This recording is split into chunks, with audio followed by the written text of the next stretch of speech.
ዘወረደ ብለን ነው የጀመርነው ጾሙን።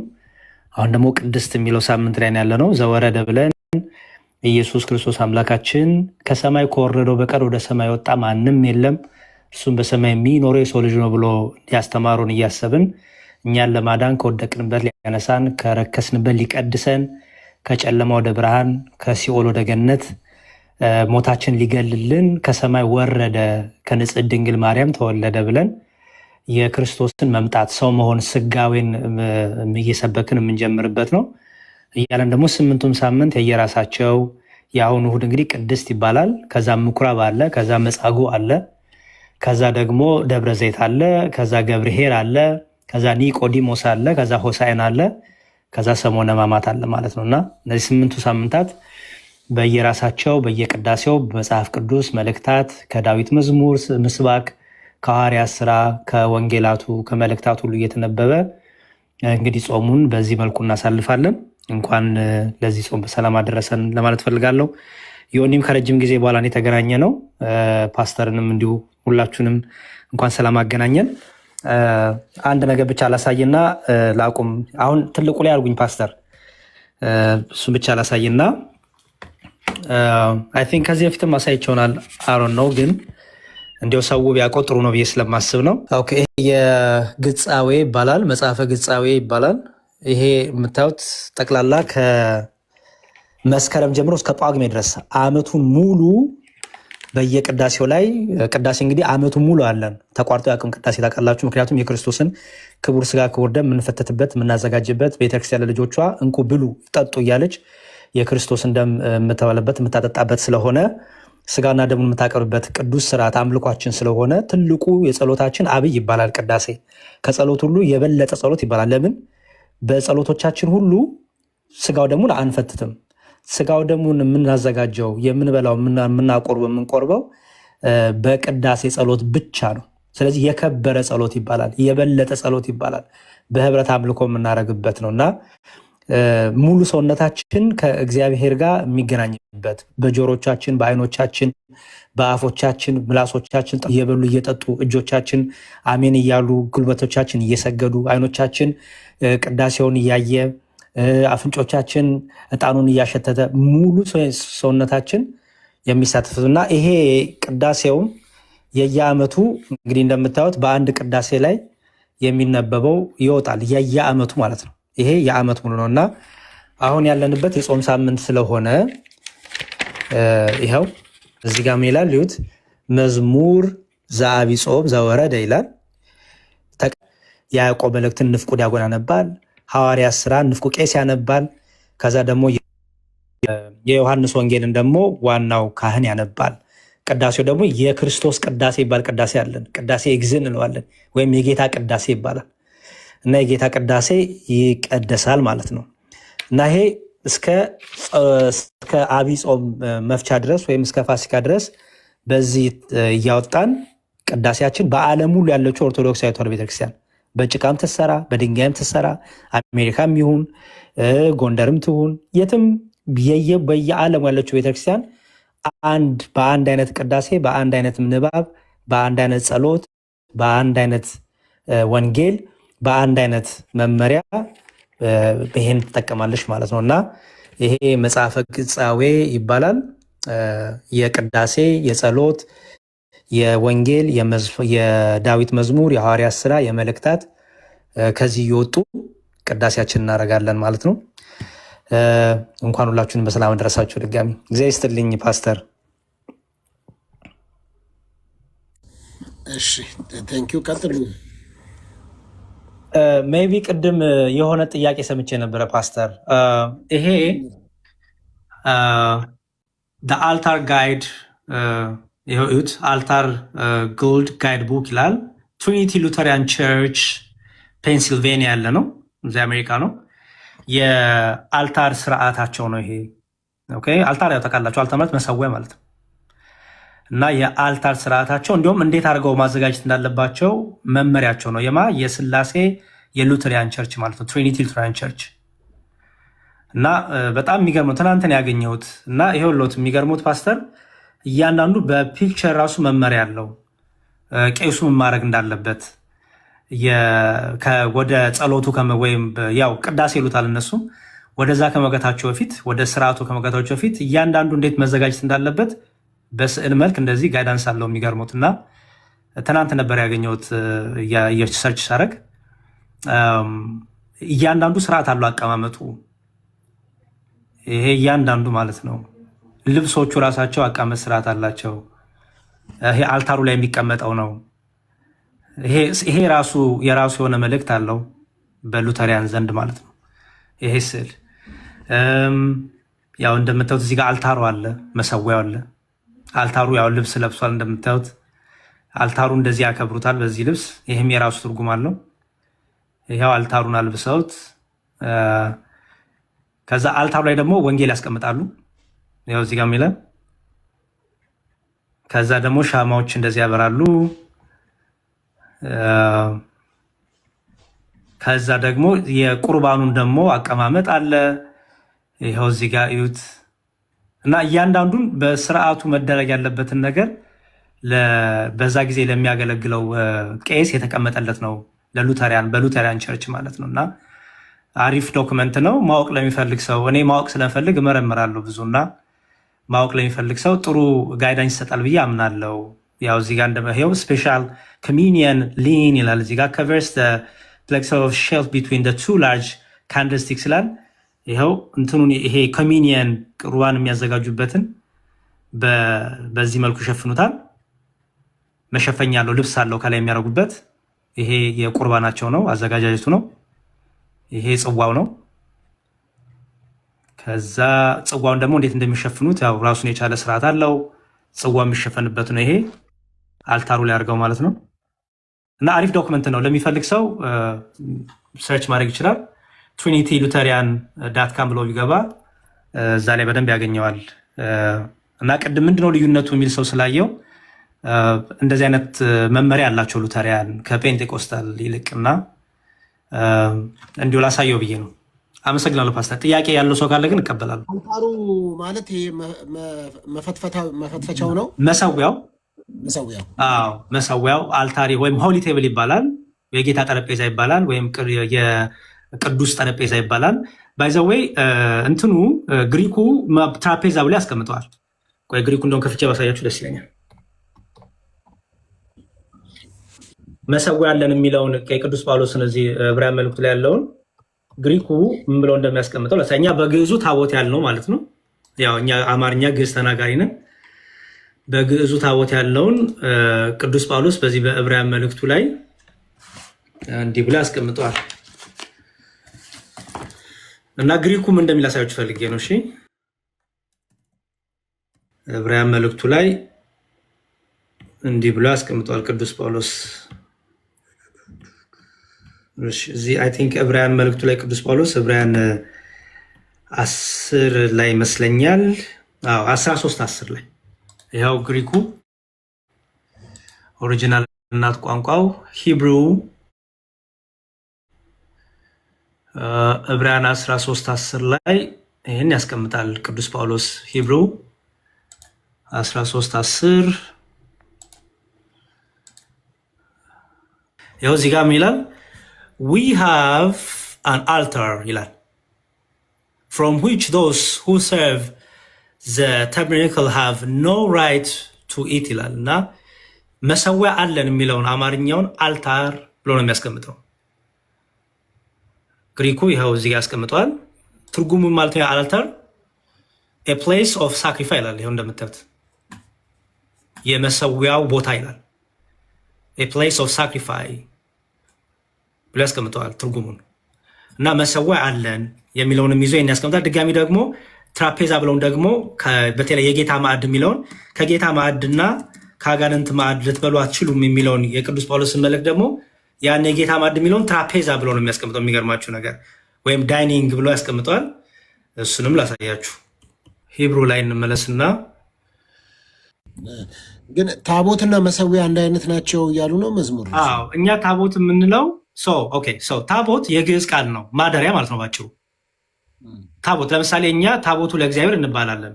በግዕዝ ሰዎች ታቦቱ ለእግዚአብሔር ይባላሉ። ለምሳሌ እያንዳንዳችሁ እናንተ የመንፈስ ቅዱስ ማደሪያ የእግዚአብሔር ማደሪያ አይደላችሁ የሚል አይደል? ሰውነታችንን አይደል? ግን ታቦት የሚለው አርክ የሚለውን እንግሊዝኛ ቃል አይደል የሚወስደው? አርክ የተባለው ለምን መሰሎት? አርክ የሚለውን እንዲሁም ቆይ አርክ የሚለው መሰዊያ፣ አርክ የሚለው ታቦት ከሆነ መሰዊያው ደግሞ አልታር ነው። ስለዚህ አርክና አልታር እንዴት ነው ተመሳሳይ የሚሆኑት? አሁን እርሶ ዕብራውያን ላይ ያለውን ቃል ሲጠቅሱ ይለያያሉ። እኔ ምናልባት አስተያየት መስጠት ከቻልኩኝ ከተሰማው ልዩነት አላቸው። ይኸውልህ ቀደምት ራሱ ማለት ነው ዘፈርስ ኦን ዘ ፕላኔት እርዝ የሚባሉት ቆይ አንዴ መዝሙር ያሬድ ቆይ አንዴ ተሳስተዋል። ቆይ እንዴት መሰለህ መሰዊያና ዘ አርክ ኦፍ ዘ ኮቬናንት ይለያያሉ። ኖ ዚስ ፋክት አትሳቅ ማን ሶፊ፣ እኔ ሳይንስን ቤዝ አድርጌ ነው ማውራ። እኔ ቴክስት ገብቶልኝ እኔ ስትስቅ ደስ አይለኝም። ያው በእርግጥ ደስ ትለኛል። እሺ ለማንኛውም በኋላ ላይ ኔትወርክ ስለያዘኝ ነው መለስበታለሁ። እናንተ ክርስትናውን ሂዱበት። ከዛ በፊት ያለውን ደግሞ ሌላው ስለገባችሁ እኔም ላምልጥ። ፓስተር ሶፊ ያሬዶዬ ስላገኘው መዝሙሩ ያሬድ ደስ ብሎኛል። ተሙሻይም ምንም አላልኩም። ሁላችሁም ሰላማችሁ ይብዛ። መልካም ጊዜ ቤተሰብ፣ ይመቻችሁ። ሳትወጣ መዝሙር ያሬድን አንተ እያለ አንድ ጥያቄ ልጠይቀውና ከዛ በኋላ በፔጁ ይሻላል። በፔጁ በመዝሙር ያሬድ ፔጅ መጠየቅ ያለበትን እዛ ይጠየቃል። መልካም ጊዜ ፓስተር ሶፊ። እንግዲህ ይቅርታ ትቀበላለህ መቼም ብዬ አስባለሁ። የከተማ ልጅ መሆን ደስ የሚል ብዙ አትቀያየውም። እሺ ተባረኩላችሁ። መልካም ጊዜ።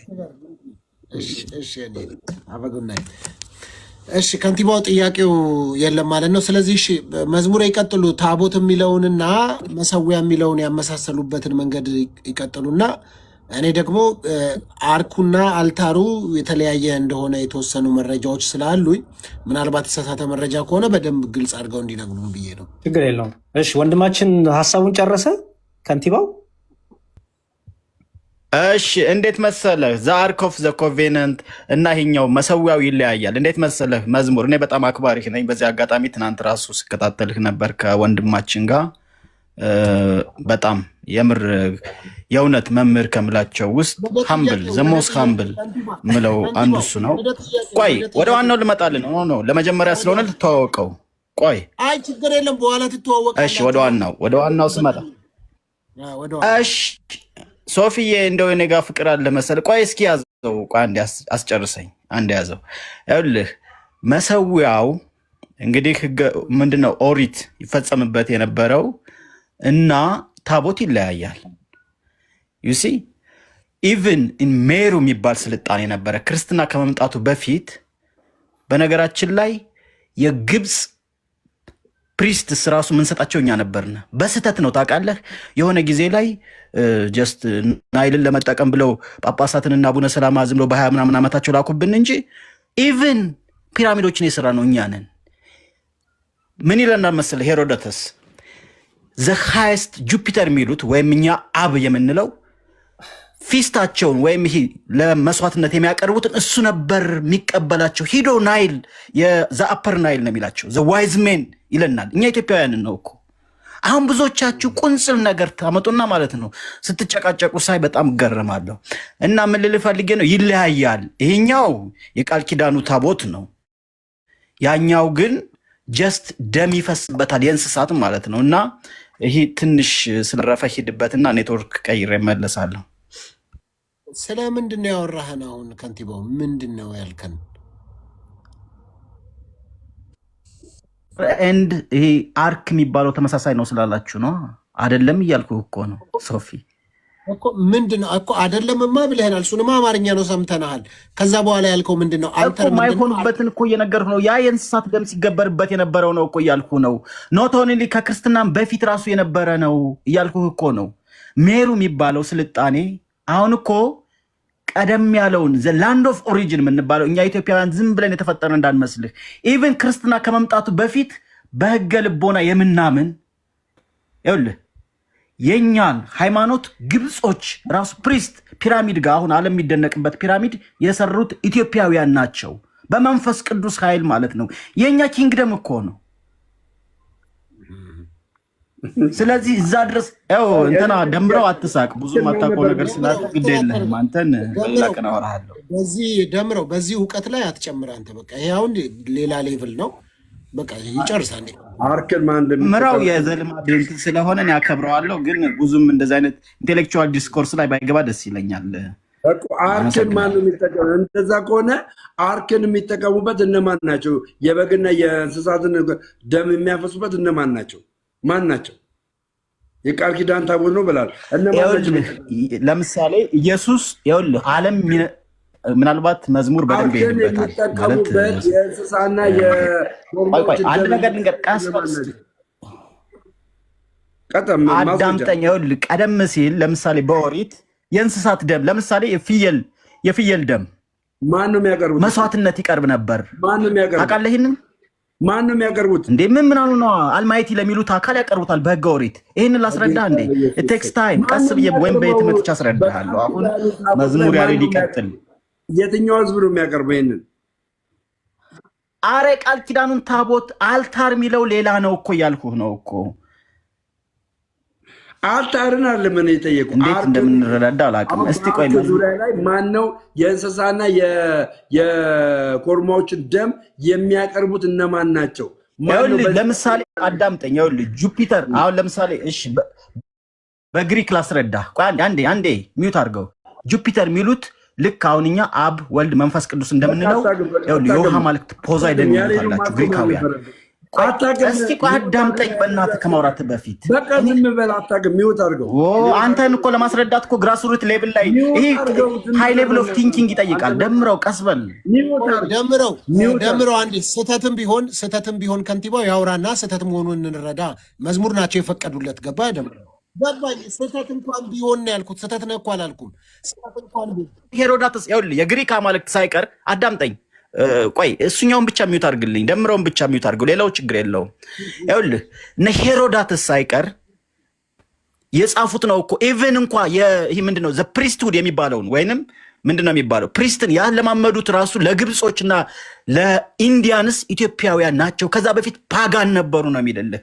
ይሄ የምነግርህ ከክርስቶስ ልደት በፊት ስላለው። እኛ እኮ 5000 የ6000 ዘመን ታሪክ እኮ እየነገርኩ ነው። እናንተ የምታውቁት ክርስቶስ ከተወለደ በኋላ ያለውን ማር ነው። አመሰግናለሁ። ቀጥል መዝሙር ያሬድ። የሚገርም ነው። እኔ በጣም ነው የገባኝ።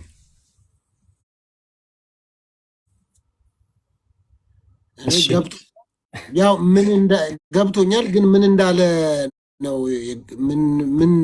የገባኝ። ገብቶኛል። እኔ እውነት መዝሙር እንግዲህ እርሱም የገባሁትን ቱ ቢ ኦነስት ያልገባኝ መቼም እንደ ፓስተር ሶፊ ገብቶኛል አላለም። እኔ ያልገባኝ ያለው ነገር እኮ ነው የገባኝ። እኔ ምን እንዳለ ነው የገባኝ። እኔ አሮን ነው ብዙ ፋክቹዋል ነገሮችን በደንብ በኤቪደንስ ሲሆን ደግሞ ሞር ክሊር ይሆንና ብዬ አስባለሁ። ልዩነቱን ነው እኮ አልተር ያው መዝሙር ያሬድ እንግዲህ እርስዎን እንግዲህ ለማረም ትንሽ ሊከብደኝ ይችላል። አንዴ ተሳስተዋል። ዘአልተር ኤንድ ይሄ ዘአርክ ተመሳሳይ ነው ስላልከው ነው አይደሉም እያልኩ እኮ ነው። ሶፊ ይሰማሉ?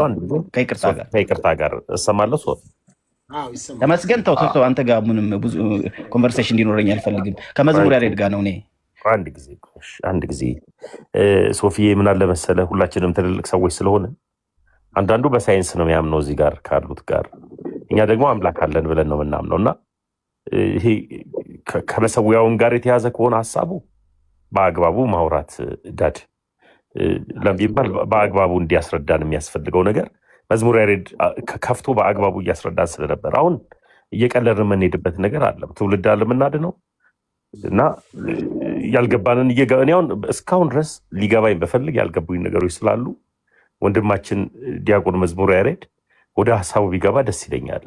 ሶፊዬ መዝሙር ናቸው የፈቀዱለት ለከንቲባው። እኔ አይደለሁም። መጀመሪያ ጠይቀኝ ችግር የለውም ስላሉ ነው ሀሳቡን። ግን ሀሳብ የትኛውም ሀሳብ አይጠላም። ተቃራኒ ሀሳቦች ጥሩ ናቸው፣ እንደውም ያስወሩናል። እና ከንቲባው ደግሞ የራሱን እይታ ተናገረ። ለምሳሌ እኔን የጠየቅኩት አርክና አልተር እኮ ሳይንስ ይኸውልህ ሶፊዬ ተመስገንንና ደምረውን ተዋቸው። መዝሙር ያሬድ ግን ክብር ስላለኝ እሱ ተመሳሳይ ናቸው ላለው አደሉም ለማለት ያህል ነው። እኔ ደግሞ ነገርን ከስሩ ውሃን ከጥሩ እንዲሉ ባክ ቱ ዮር ኦሪጂን ይላል ፕሮፌሰር ኃይሌ ገሪማ። ወደኋላ መለስ ብዬ ያላወቅነውንም ታሪክ እንድናውቅ ይህንን ትውልድ ከገባበት የድንዛዜ አባዜ ለማውጣት ትንሽ ከማውቃት የእውቀት ፍንጣቂ ለመስጠት ያህል ነው። ካጠፋው ይቅርታ ይደረግልኝ። መዝሙር ያሬድ ይቀጥሉ። አመሰግናለሁ። አንተ እያልክ ያለኸው መሰዊያው ጠቦቶች ወይም ደግሞ ለእነሱ ኦልማይቲ ጋድ ለሚሉት የሚያቀርቡት መስዋዕት የሚታረድበት ነበረ ነው። ትክክል። አልታር የሚለው እሱን ነው እያልኩ እኮ ነው። እሱ ደግሞ የእንስሳት ደም ነው። ቀጥል። እሺ መዝሙር ይችላል። ጥሩ። እስቲ አንድ ጥቅስ ላሳይና ከዛ አልታር የሚለው እንዴት እንደሚፈታ ኢንተርቼንጅብሊ አይጎስ ያወታል ብዬ አስባለሁ። ዕብራውያን መልእክቱ ለቅዱስ ጳውሎስ ዕብራውያን 13:10 ላይ ይሄ መሰዊያ አለ ይላል አይደለ? ከንቲባው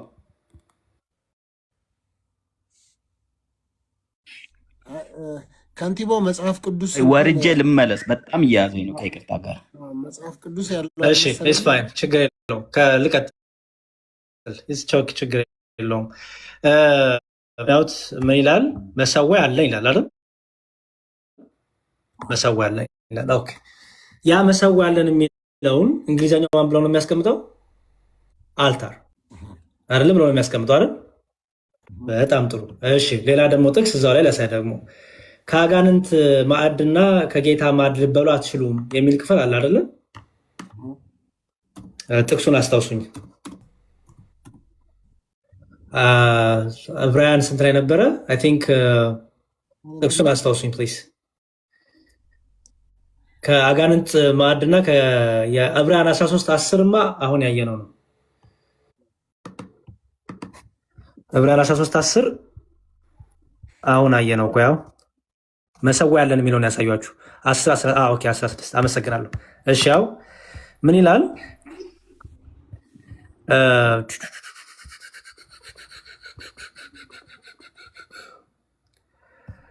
እሺ ቆሮንቶስ አንደኛ ቆሮንቶስ ምዕራፍ 10 ላይ 11 ላይ ያለው ነው። አዎ እሺ እንዲህ ይላል የጌታን ጽዋና የአጋንንትን ጽዋ ልትጠጡ አትችሉም፣ ከጌታ ማዕድና ከአጋንንት ማዕድ ልትካፈሉ አትችሉም ይላል አይደለ ፓስተር? አረ አንደኛ ቆሮንቶስ ምዕራፍ 10 ቁጥር 21 ላይ ያለው። እሺ እንግሊዝኛው ምንድነው የሚለው? ላውጣው እንግሊዝኛውን፣ ከዛ እናት ቋንቋንም እናያለን። አንደኛ ቆሮንቶስ 10 ላይ እነዚህ ሁለት ነገሮችን ስላለመቀላቀል ነው አይደለም? ኢንተርቼንጅብሊ እንዴት እንደሚጠቀመው ላሳየት ነው። እየቀያየር እንዴት እንደሚጠቀም ላሳየት ፈልጌ ነው። ኦኬ አንደኛ ቆሮንቶስ ምዕራፍ 10 ላይ ከቁጥር 21 ላይ እንዲህ ይላል። ሀሳቡ ግን አንድ ሰው በአንድ ጊዜ ያበሉትን ነው አይደለም? ግን የጌታ ማዕድ ብሎ ያስቀመጠው ምን እንደሆነ ላሳየት። ኦኬ ምን ነው የሚለው? You cannot drink the cup of the Lord and the cup of the demons. You cannot partake of the table of the Lord ይላል ደግሞ አይደል? የጌታ ማዕድ የሚለውን የጌታ ጠረጴዛ ብሎ ያስቀምጠዋል እንግሊዝኛው። አሁን የጌታ ማዕድ ብሎ ያስቀመጠው ቅዱስ ጳውሎስ መሰዊያውን ነው። ትራፔዛ ብሎም ያስቀምጠዋል። እንዲያውም እናት ቋንቋ ትራፔዛ ነው የሚለው ሲፈታ ቴብል ዳይኒንግ ቴብል ወይም መሰዊያውን መስዋዕቱን የሚያቀርቡበት ያ መሰዊያውን የጌታ ማዕድ ብሎ ይጠራዋል። ምክንያቱም የጌታ ማዕድ ካለ ማዕዱ ላይ የሚቀርብ ምግብ አለ አይደለ ፓስተር? ስለዚህ ያን ማዕድ ማቅረቢያውን ትራፔዛ ይለዋል፣ ወይም ሎርድ ኦፍ ቴብል ወይ ደግሞ የጌታ ጠረጴዛ ወይም ቅዱስ ወይም ሆሊ ቴብል ይባላል። ይሄንን ለመሰዊያነት ኢንተርቼንጅሊ ቃሉ ስለሚጠቀመው እኛ ጋር ሲመጣ አማርኛ ተናጋሪ ስለሆንን እኛ ያን መሰዊያችንን ታቦት ብለን እንጠራዋለን። ምክንያቱም ታቦት ማለት የእግዚአብሔር ማደሪያ ማለት ነው። የእግዚአብሔር ማደሪያ ነው ሲጀመር ራሱ ስሙ። አሁን አርክና አልታር በተለያየ ኢንተርቼንጅ ይጠቀማል። ለምሳሌ አልታር ስንል ምንድነው? ሙሴ የሰራው ታቦት በአርክም እንጠቀማለን በአልታርም እንጠቀማለን አይደለ ፓስተር? እኮ እንዴት እሱ ነው እኮ ጥያቄው እኮ አሁን አርክና አልታርን እንዴት ነው እርሶ ተመሳሳይ ያደረጉት ነው ጥያቄ። ወደ ጥያቄ መጣበት መንገድም ሁለቱ ምክንያቱም እንግዲህ ታቦት እግዚአብሔር ማደሪያ ከሆነ ያ ነው ደግሞ ስጋና ደሙ የሚፈተትበት ከሆነ አይለያዩም ወይ ነው? ኦኬ አይለያዩም። ሶ አሁንም ፓስተር በደንብ አስተውሎ ይስሙ። የታቦት ፐርፐዙ ምን ነበረ? የእንስሳት መስዋዕት ይሰዋበታል፣ መስዋዕት ይቀርብበታል። ካህኑ እየገባ ያን መስዋዕት ያቀርብበታል አይደለም? አለቀ። አሁን የብሉይ ኪዳን ታቦት እኛ የለንም። የብሉይ ኪዳን ታቦት የለንም ማለት የእንስሳት መስዋዕት አንሰዋም ማለት ነው። አሁን እኛ የመሰዊያችን መስዋዕት የክርስቶስን አማናዊ ስጋ አማናዊ ደም የምናቀርብበት መስዋዕታችን አለ። ያ ቅዱሱ መንፈሳዊው ጠረጴዛ የሚለው አማርኛ ቋንቋ አይደለም። እንደ እናት ቋንቋው ትራፔዛ ነው የሚለው። ቅድም እንዳሳየሁት መሰዊያውን የጌታ ጠረጴዛ ይለዋል። እንግሊዝኛው ሎርድ ስቴብል ይለዋል፣ ወይ ደግሞ እናት ቋንቋ ደግሞ ትራፔዛ ይለዋል። እኛ ደግሞ አማርኛ ቋንቋችን አማርኛ ወይም ግዕዝ ስለሆነ ያንን ታቦት ብለን ጠራ ነው። ምኑን? መስዋዕት የምናቀርብበትን መስዋዕት የምንሰዋበትን የጌታን ስጋና ደም የምንሰዋበትን ታቦት ብለን ጠራ ነው። ሲጀመር ታቦት በራሱ ልጨርስ ይጨርሱ አንድ ላይ የተያያዘ ስለሆነ ነው። አሁን ይሄ አርኩ እንግዲህ ከመሰዊ ከዚህ ከአልታሩ ጋር አልታሩ በብሉይ ኪዳን እንስሳት መስዋዕት የሚደረግበት ወይም ደግሞ የሚቃጠል መስዋዕት መሰዊያና ዕጣን የሚታጠንበት የዕጣን መሰዊያ ተብሎ እንደሚከፈል ነው እንግዲህ እኔ ያለኝ መረጃ። አርኩ ደግሞ የቃል ኪዳን ጽላቶችን ጠብቆ መያዝ ነው። በተለይም ደግሞ በእናንተ ቤተክርስቲያን የእግዚአብሔር መገኛ ምሳሌ ተደርጎ ይወሰዳል አይደለም? ታቦቱ ጨርሶ ሀሳቦትን እኔ ቤተክርስቲያኑን አስተምሮ ይነግሮታሉ። ችግር የለው እኮ ገባኝ። ስለዚህ ያለ ታቦት ቅዳሴ አይቀደስም ወይም ቁርባን አይታደልም አይደለም? ለሰዎች አይሰጥም። ምክንያቱም የእግዚአብሔር መገኛ ነው ተብሎ ስለሚታመን። እኛ መድረክ የለንም። እኛ ምንድን ያለን? መሰዊያ አለን። እኛ ስቴጅ አይደለም ያለን፣ መሰዊያ አለን። መሰዊያው ላይ አርኩ ላይ ነው የሚሰዋው ወይስ አልታሩ ላይ የሚለውን ግልጽ። ኦኬ በጣም ጥሩ። ታቦትም አሁን ለምሳሌ ጽላት ከእግዚአብሔር የተሰጠው ነው አይደል? ለሙሴ አይደል? ታብሌት ምንለው ማለት ነው በእንግሊዝኛው። ጽላት አለ። ማነው? ሙሴ ደግሞ ታቦትን ሰራ ወይም አርክን ሰራ አይደል? ኦኬ አርክ በመጽሐፍ ቅዱስ በብዙ አይነት ትርጉም ይቀመጣል አይደል? ለምሳሌ አርክ ሲባል መርከብ፣ ትልቋ ኖህ የሰራው መርከብ አርክ ይባላል አይደል? አርክ የተባለበት ምክንያት ታቦቱም ሙሴ የሰራውም አርክ ተባለ። ማነው? ኖህም የሰራው መርከብ አርክ ተባለ። ለምን አርክ የተባለ ይመስሎታል? ሁለቱም በምን ምክንያታቸው ማለት? ሁለቱም አርክ ተብሎ ይጠራል አይደል? ሙሴ የሰራው አርክም ይባላል ታቦቱ አይደል? አርክ ይባላል አይደል? ኖህም ደግሞ የሰራው መርከብ አርክ ይባላል። አርክ ኦፍ ኖህ ይባላል አይደል? እኮ ያው እሱም ሰዎች ስለሰበሰበበት አይደለም። በቃ አርክ አንደኛ ከእንጨት የሚሰራ ማለት ነው አይደል? ሁለተኛ ደግሞ በውስጡ የሚቀመጥበት በውስጡ የሚገባበት ነገር አለ ማለት ነው አይደል? ኦፍኮርስ መያዣ ነው ማለት ነው። ታቦትም አሁን ለምሳሌ አርኩ ኖህ መርከብ ውስጥ ሰዎች ነበሩ፣ ገብተዋል አይደል? በጣም ጥሩ። ስለዚህ አርክ ስንል ጠቅላላ ምንድነው የሚያሳየው? ከእንጨት የተሰራ መሆኑን ያሳያል አይደለ? በውስጡ ደግሞ ማደሪያ ነው። በውስጡ ደግሞ የሚያድርበት እዚህ ጋር የተገለጠው አርኩንማ ቀጥታ እርሶ በጣም ወሰዱት፣ አስፍተው ወሰዱትና እንግሊዝኛው ስለተጠቀሙ ነው።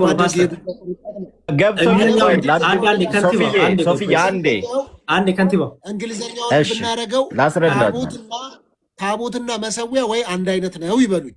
አለበለዚያ ታቦት ብሎ ሲጠራው እንግሊዝኛው አርክ ይለዋል ወይም አርክ ይለዋል። መሰዊያውን ደግሞ አልታር ነው የሚለው። ስለዚህ እነሱ ሁለቱ ታቦት የሚለውና መሰዊያ የሚለው አንድ ነገር ነው ወይስ የተለያዩ ሁለት ነገር ናቸው? እሺ፣ ስለዚህ ወደ ኋላ ልመለስ። ኦኬ ታቦት ማለት ሙሴ የሰራው ነው አይደለ ፓስተር? ከመነሻው ስንጀምር በጣም ጥሩ። እግዚአብሔር ለሙሴ ታቦትን አልሰጠም። ታቦትን የሰራው ሙሴ ነው። እግዚአብሔር ለሙሴ የሰጠው ምንድነው? ጽላት ነው የሰጠው። የታቦቱ ፐርፐዝ ምን ነበረ? ዓላማ ምን ነበር? የታቦቱ ጽላቱን ማስቀመጫ፣ ጽላቶችን ጠብቆ መያዝ ነው አይደል? ጽላቱን ማስቀመጫ፣ እነዛ የከበሩትን ጽላቶች ማስቀመጫ ነው። በጣም ጥሩ። እሺ፣ ከዛ በኋላ አሁን እኛ እንግዲህ ታቦት የሚለው የግዕዝ ቃል ነው።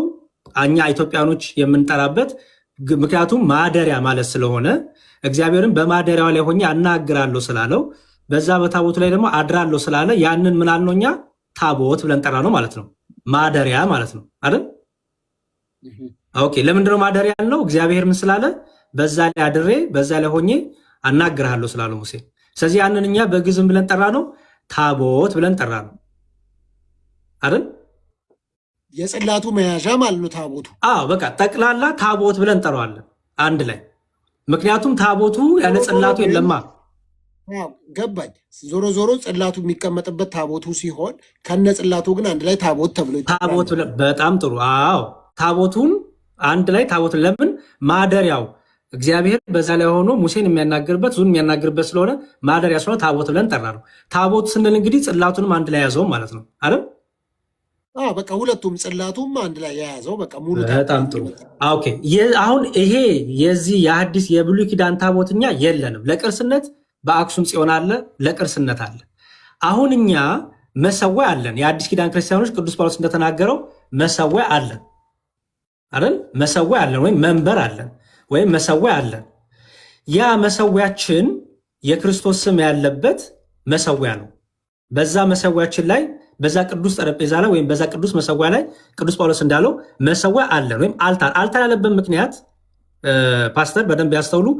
ከመሰዋት ጋር እያያዘው ስለተናገረ ያንን ቃል ይጠቀምና መሰዊያ አለን ይለዋል። እንግሊዝኛው አልታር ይለዋል። ምክንያቱም አልታር የሚለውን በምን እየወሰደው ማለት ነው?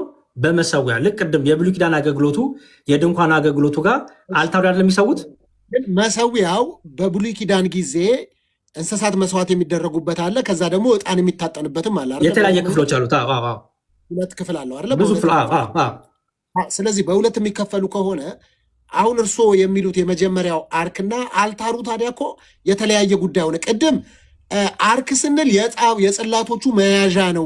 ጽላቱ ሲደመር ታቦቱ አንድ ላይ ተጠርተው ታቦት ይባላሉ ካልን፣ በዚህ በመሰዊያው ጉዳይ ላይ ግን ሁለት ነገር ነው። አንደኛ እንስሳቶች የሚሰዉበት ነው። ሁለተኛ ደግሞ ዕጣን ክፍል አለው። ዕጣን የሚጨስበት ስለሆነ ማለት ነው። ስለዚህ ሁለቱ ታዲያ እንዴት ነው የሚሆነው? ሁለተኛ ነገር ይሄኛውንም መልሰው ፓስተር ካሳውንም እየጻፈ ጥያቄ ስላየው ፓስተር ካሳውንም ጥያቄን ጠይቅ፣ ሁለት አይነት መሰዊያ ስለነበረ እንዴት ነው ብሎ የሚል የሰይጣንና የእግዚአብሔር በሚለው መነሾ ሀሳብ ላይ ያለው መሰለኝ። ፓስተር ካሳውን እድል ስጥና በዚሁ መዝሙር አንድ ላይ ይመልሱት ሁለቱንም። ችግር የለውም። እሺ፣ ቅዱስ ጳውሎስ መሰዊያ አለን ሲል የትኛውን መሰዊያ ነው ፓስተር? አንድ ላይ እንዲመልሱት ብዬ ነው መዝሙር። የፓስተር ካሳውንም ጥያቄ ተመሳሳይ ስለሆነ ነው እንዴ? እሺ፣ ኦኬ። ቴንክ ዩ ሶ ማች። ሁላችሁንም እጅግ አድርጌ አመሰግናለሁ። የእኔ ጥያቄ አጭር ነው። አንደኛ ቆሮንቶስ 10 ላይ መዝሙረ ያሬድ ያነሱት ሀሳብ በንጽጽር የተቀመጠ ሀሳብ ነው። ከጌታ መሰዊያና ከሰይጣን መሰዊያ የሚለውን በእንግሊዝኛም በአማርኛም አንስተው ለንጽጽር አቅርበውታል።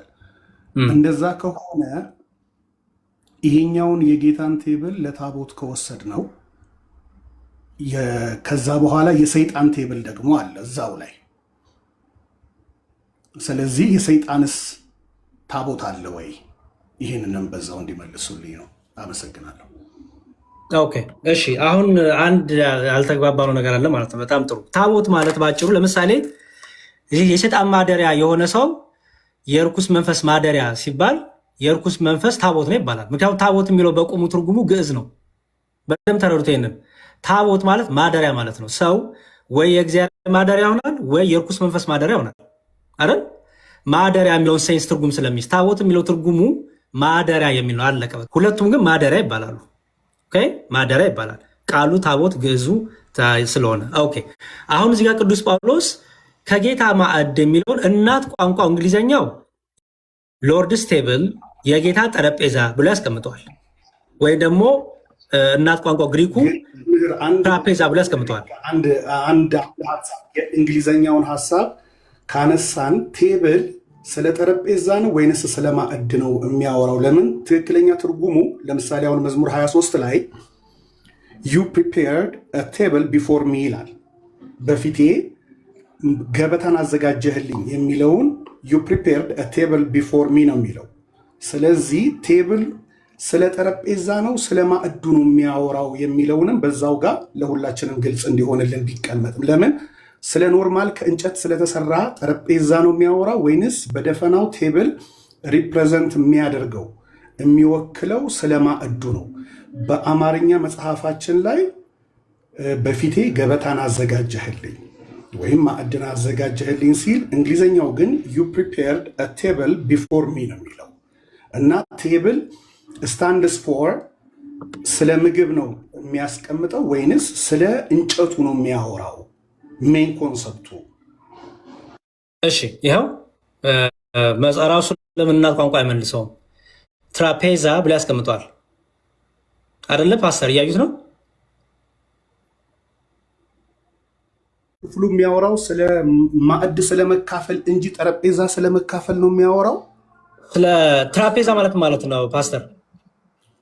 ጠረጴዛማ ከእንጨት የተሰራ ምግብ የሚቀመጥበት ማለት ነው። ግን እናት ቋንቋው ግሪኩ ትራፔዛ ነው የሚለው የጌታ ማዕድ የሚለው እኮ ከጌታ ማዕድ የሚካፈል የሚለውን እና ከአጋንንት ማዕድ የሚካፈል የሚለውን ስለ መብል የሚያወራ ነው አጠቃላይ ክፍሉ።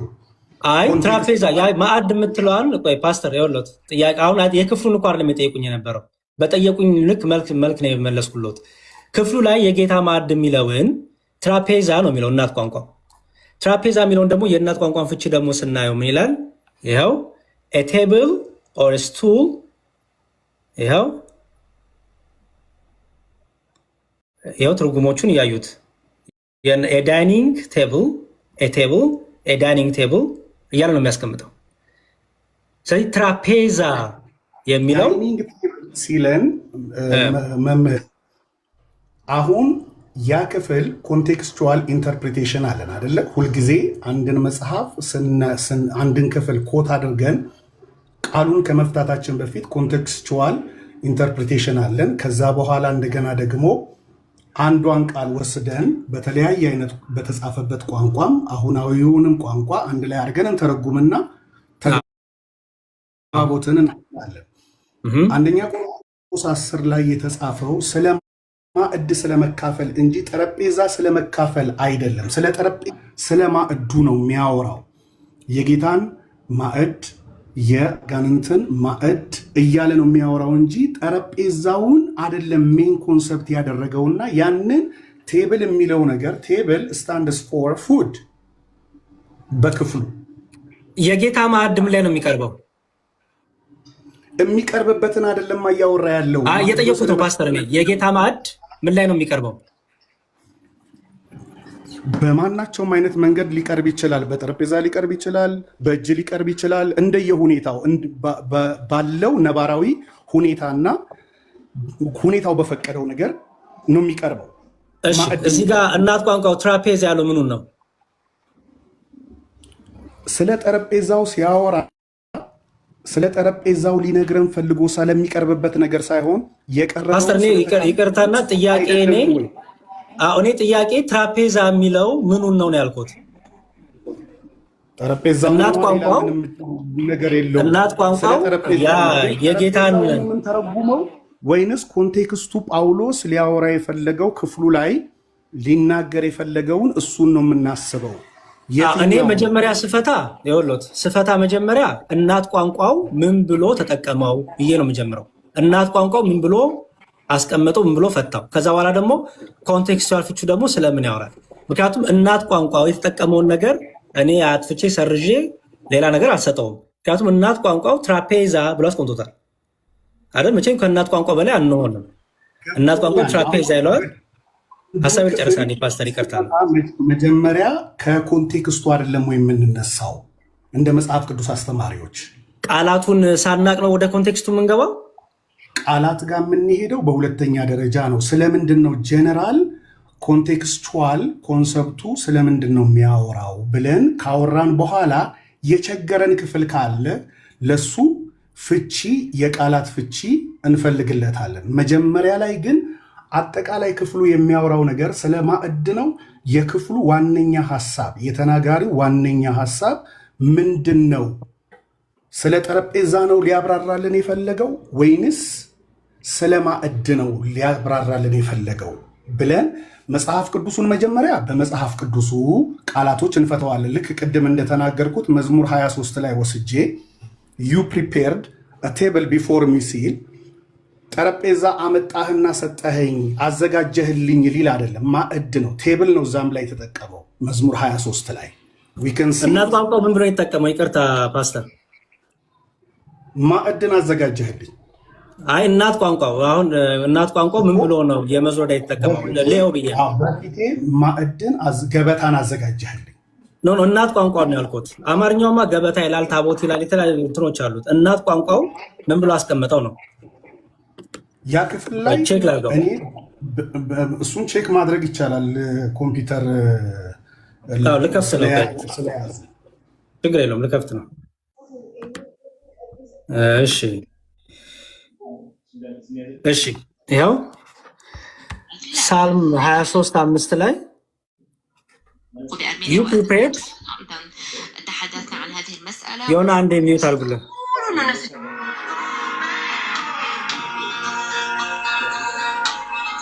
ኧረ ዮና እሺ ይኸው you prepare a table before me in the presence of my enemies ይላል። እዚህ ጋር ቴብል የሚለውን ሌላ ትርጉም ነው የሰጠው። ሻልቻን የሚል ትርጉም ሰጥቶታል።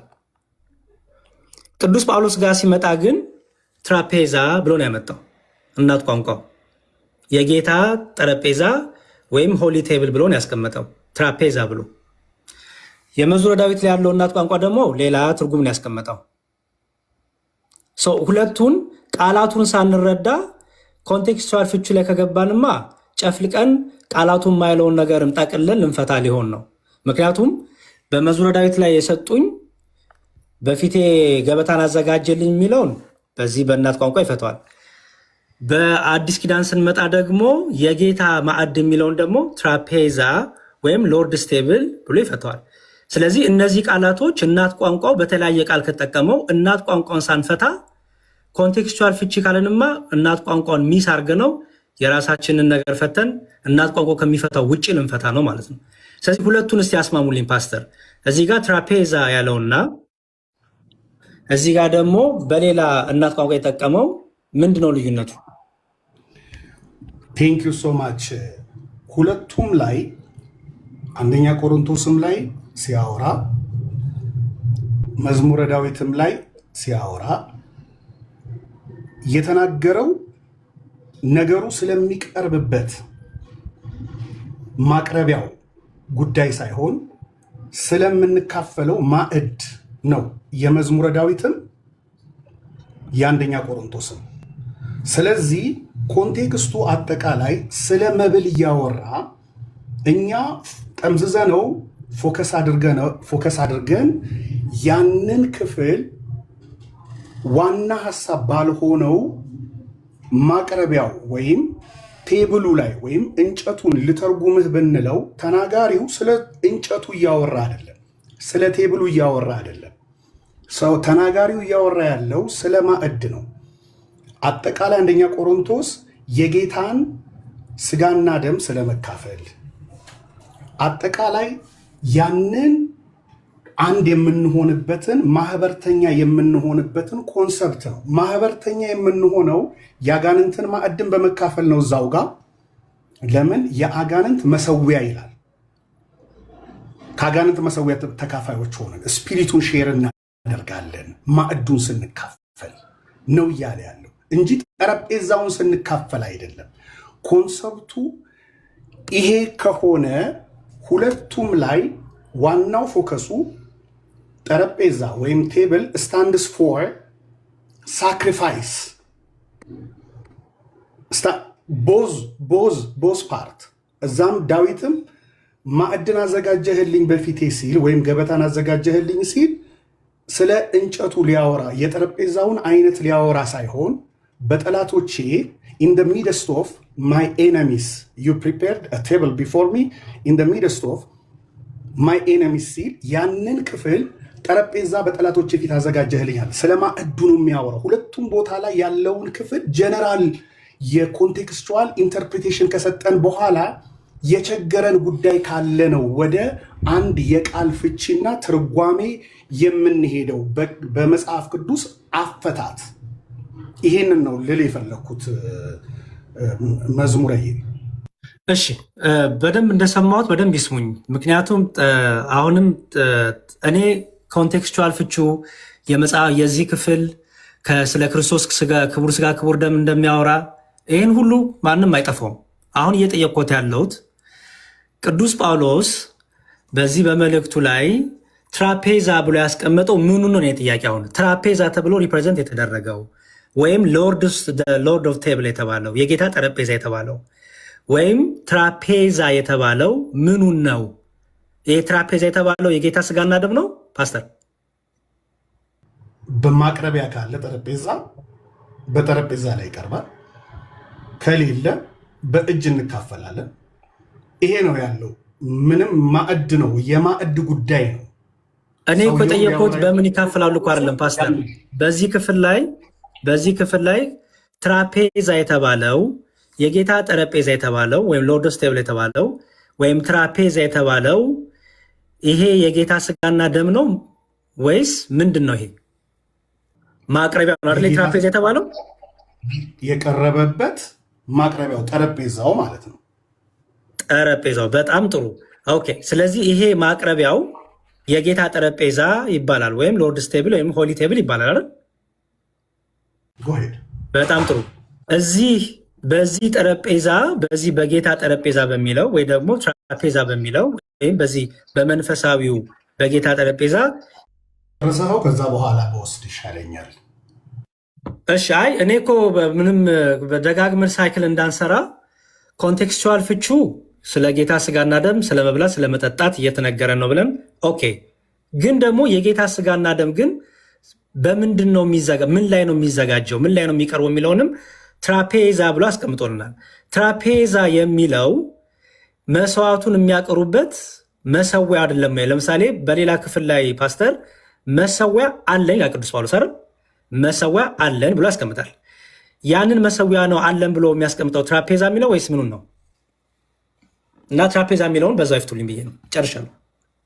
የሚለው ቃል የኢየሱስ ክርስቶስን መስዋዕት የምንካፈልበት ማቅረቢያ እንጂ በየትኛውም ዘመን ላይ በሐዋርያት አስተምህሮ ውስጥ ልምምድ ውስጥ ታቦት አምጥተው ሰርተው ይሄ ታቦት የጌታ ኢየሱስ ክርስቶስ መሰዊያ ነው፣ የስጋና የደሙ መሰዊያ ነው ብለው አንደኛ እነሱ የሚያስቀመጡት አንድም ቦታ አንድም ከዚህ ጋር የሚስማማ ክፍል አላስቀመጡልንም። በታቦት ውስጥ እንሰዋለን ልትሰውም ይገባል ብለው ለምን በንጽጽር አንደኛ ቆሮንቶስ ላይ የአጋንንት መሰዊያ አለ።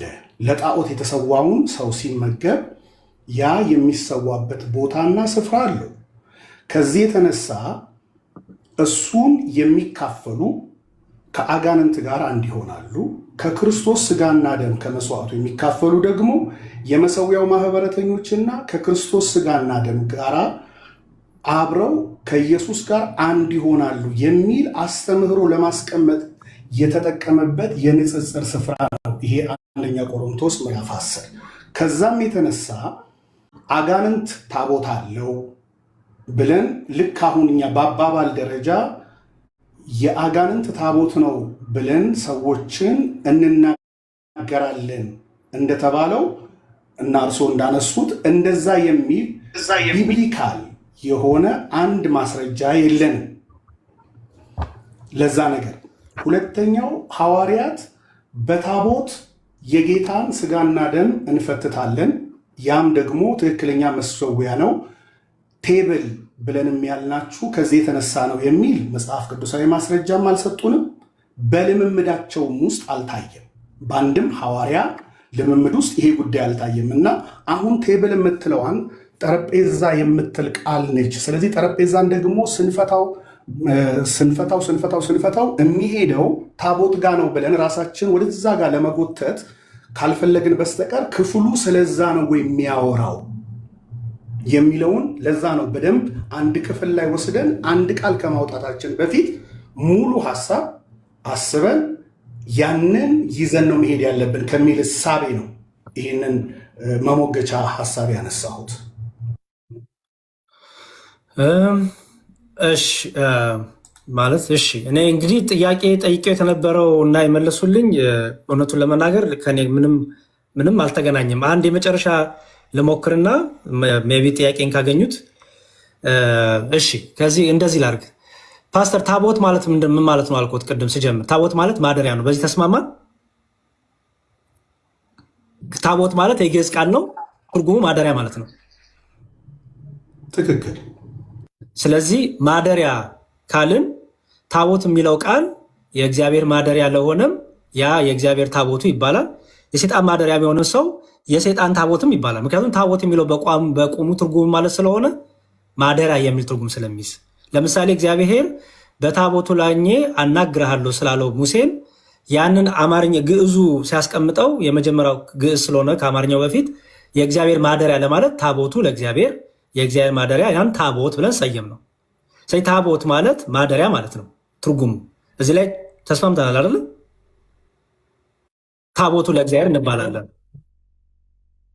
ታቦቱ ለእግዚአብሔር ታቦት ማለት ግዕዝ ቃል ነው ፓስተር። ለምሳሌ ቀጥተኛ እሳቤው ታቦትን የምናውቀው በአራት ካህናቶች ሌዋውያን የሚያዝ እሱ ፓስተር የወለት ይቅርታና፣ እሱ እናንተ የምታውቁት እንደዛ ነው። ታቦት የሚለው ወደዛ ጋ ነው የሚሄደው። ለምን ያ ክፍል የሚያነሳልን በቀጥታ ስለ ታቦት ሲያወራ የቃል ኪዳኑ ታቦት የሚል አሁን ላይ የኢትዮጵያ ኦርቶዶክስ ተዋሕዶ ቤተክርስቲያን አስቀርጻ የምትጠቀምበት አይነት እሱን ነው ቀጥታ ሄዶ የሚያሳየን። ስለ ታቦት እሱ የእናንተ ትርጉም ነው ፓስተር። እሱ እናንተ የምታስቡት ነው። የእኛን ነገር እኛን እናገር። እሱ እናንተ የምታስቡት በመጽሐፍ ቅዱሱ ታቦት የሚለውን ነገር ሙሴ ሲያመጣ ልመልስለት እኮ ነው። ቀርጸ ስራልኝ ሲለው ልመልስለት ፓስተር የሚቀመጥበት መናው የሚቀመጥበት የበቀለች የአሮን በትር የምትቀመጥበት እሱን አይደለም። ልመልስሎት ፓስተር። ለምሳሌ ታቦት ማለት አማርኛ አይደለም ግዕዝ ነው አይደል ፓስተር? ኦኬ፣ ታቦት ማለት ግዕዝ ነው። ስለዚህ ፍቻ ያለው ማለት አይደለ ታቦት ትርጉሙ። ስለዚህ ታቦት ካለ ማደሪያ ማለት ነው። በቃ ፍቹ ይሄ ነው። ታቦት ማለት ማደሪያ ማለት ነው። የግዕዝ መጽሐፍ ቅዱስን አይተውት ከሆነ አጋጣሚ አግኝተው አይተውት ከሆነ ማደሪያ የሚለውን አማርኛውን ግዕዙ ታቦት ታቦት ታቦት እያለ ይፈተዋል። ኦኬ፣ ምክንያቱም ታቦት የሚለው በግዕዝ ቃል ትርጉሙ ማደሪያ ማለት ስለሆነ እግዚአብሔር ሙሴን ስራ የሰጠውን ሁለቱን ድንጋዮች ጽላቶች አስቀምጥበት፣ በዛ ውስጥ አሳድረው፣ በዛ ውስጥ አስገብታ አስቀምጠው ስላለው እግዚአብሔር ደግሞ በዛ በታቦቱ ላይ አድሬ አናግራለሁ ስላለው ያ እግዚአብሔር በታቦቱ ላይ አድሮ አናገረው ስንል ያንን ማደሪያውን ታቦት ብለን ጠራን። ምክንያቱም ማደሪያ ማለት ስለሆነ እኛ እያንዳንዳችን የመንፈስ ቅዱስ የእግዚአብሔር መንፈስ ቅዱስ ማደሪያዎች። ስለዚህ እኛ ታቦቱ ለእግዚአብሔር እንባላለን። ማደሪያ እንደማለት ነው እኛ ራሳችን። ስለዚህ ታቦት ሲባል ሁሌም እራሱ ታቦት እንዳያገባው ይፈታል። አዎ ኮንቴክስቹዋል ሳይሆን ወርዱ ነው እየተፈታ ያለው። ኮንቴክስቹዋልማ ሆል የዛ እንትን ስቴትመንት አላማ ነው ኮንቴክስቹዋል ይባሉ። አሁን እየፈታን ያለው አንደኛ ቆሮንቶስ ላይ ስንሄድ ታቦት የሚሆን ጨረስ እንጂ መጀመሪያ ኮንቴክስቹዋል ያነሳ ነው። ከዛ እንደገና ደግሞ እኛን ደግሞ መጽሐፍ ቅዱስ የእግዚአብሔር ማደሪያዎች ናችሁ የሚለውን ራሱ ለእኛ ሲጠቀመን አንዱ የግዕዝ ቋንቋ በሁለት ቦታ ላይ ስለገባ ሁሉ ነገር አንድ አይነት አይደለም፣ ኮንቴክስቹዋሊ ነው የሚፈታው ብዬ ያነሳሁት ከዛ የተነሳ ነው። እኔ ደግሞ ወርዱን እንፍታ ያልኩት ለምንድን ነው? ወርዱ በራሱ ሲገባ የሚፈታበት አፈታት ስላለው ማለት ነው። ከዛ በኋላ ወርዱን ከሳንፈታ ኮንቴክስቹዋሉን በጀነራል አጠቃለን ከፈታ ነውማ ወርዱ ራሱ ሊያስታልፍ የፈለገውን ኮንቴክስቱን ጋይድ የሚያደርገውን ወርዲንጉ ራሱ እየረሳ ነው የሚሆነው። ስለዚህ አሁን እንመለስ፣ ችግር የለውም። ሰው ሌሎችንም እድል እንዲያገኙ እንደዚህ እናድርግ። ወርድ ሳንረዳ ኮንቴክስት አንፈታም። ሰው ወርዱ ቃላቱ ሳይገባው ኮንቴክስቱ እንዴት ነው የሚያገኘው? ለምሳሌ ሀሳብ ልሰጡ ቃል ከጀነራል ሀሳቡ ጀነራል አይዲያውን እንፈልጋለን ወይንስ ከዛ ውስጥ አንድ ቃል ፈልገን እሱን በማብራራትና በመፍታት ነው ሙሉ ክፍል የማገኘው ብለን ነው የምናምነው። የትኛው ነው? እኔ አንድ ቃል እኮ አላልኩም እኮ ፓስተር። እኔ ያልኩት የምመሰሎት የአንድን ክፍል የአንድን መጽሐፍ ቅዱስ ንባብ ምዕራፍ ኮንቴክስቹዋል ፍቺ ለማግኘት ወርዲንጎቹ ሊገባን ይገባል። ወርዲንጎቹ ምንድነው እያስተላለፉት ያለው መልእክት፣ እሱን ስንረዳ ነው ወደ ኮንቴክስቹዋል ፍቺ የምንመጣው። ሰው መጽሐፍ ቅዱስ ላይ በአንድ ምዕራፍ ውስጥ ያሉትን ቃላቶች ምን ትርጉማቸውን ሳያቅ አይ የምዕራፉ ጠቅላላ ምዕራፍ 1 ከቁጥር 1 እስከ 30 ያለው ሀሳቡ ይሄ ነው ካለ ይሸወዳል። ምክንያቱም በውስጥ የተጻፉትን ወርዶች ሳያቃቸው፣ ትርጉሙን ሳያቃቸው፣ አጋባቸውን ሳያቃቸው እንዴ ብሎ ኮንቴክስት የሚፈታው ይወስደናል። በጣም በአብዛኛው ጊዜ ወደ ስህተት የሚወስደን ለዚህ ነው። አጠቃላይ አሁን አንደኛ ቆሮንቶስ ላይ ሄደን ስለ ማዕዱ ግራ ሳይገባን ስለ ጠረጴዛው ዋነኛ ንግግር አድርገን ወደዛ ስንወስድና ጠረጴዛን ስፈታው ነው ሙሉ ሀሳቡ ልክ የሚመጣው ስንል ይሄ ከፍተር አንድ ያካሄድ እንትን አለኝ። ያካሄድ አንዴ ቃላት ላይ ልክ እንደ አንዴ ከንቲባ እንጨርስና ላይ ሳይሆን አንዴ ያካሄድ ነው። አንዴ እንጨርስና እናሳቸው መሰንጠቅ እኛ እንጨርስና ችግር የለውም። ፓስተር ሌሎቹ ምንድን እንዲያገኙ በቃ እየጨረስን እንምጣ። አንድ ክፍል ብቻ ያለውን ላሳየትና በዛ መጨረስ እንችላለን። ኦኬ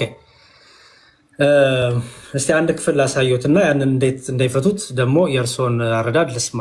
ዕብራውያን መልእክት ላይ ቅዱስ ጳውሎስ ዕብራውያን 13:10 ላይ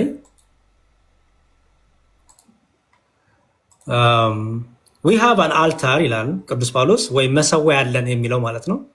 we have an altar from which those who serve the tabernacle have no right to eat ይላል። ኦኬ መሰዊያ አለን ይላል ቅዱስ ጳውሎስ፣ አልታር ይለዋል እዚህ ጋር።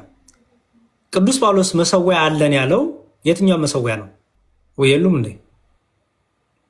እስከዛ ቀጥል ዲያቆን፣ አንተ ቀጥል። ኔትወርክ እስከዛ የለውም። አይ ቲንክ ሙለታም ስለሚቀድም ከሙለታ ጋር ክፍል አይተን ሌሎቹ ጥያቄ መጠየቅ ይቻላል እና መልስ ወይ ይግባ ማለት ነው።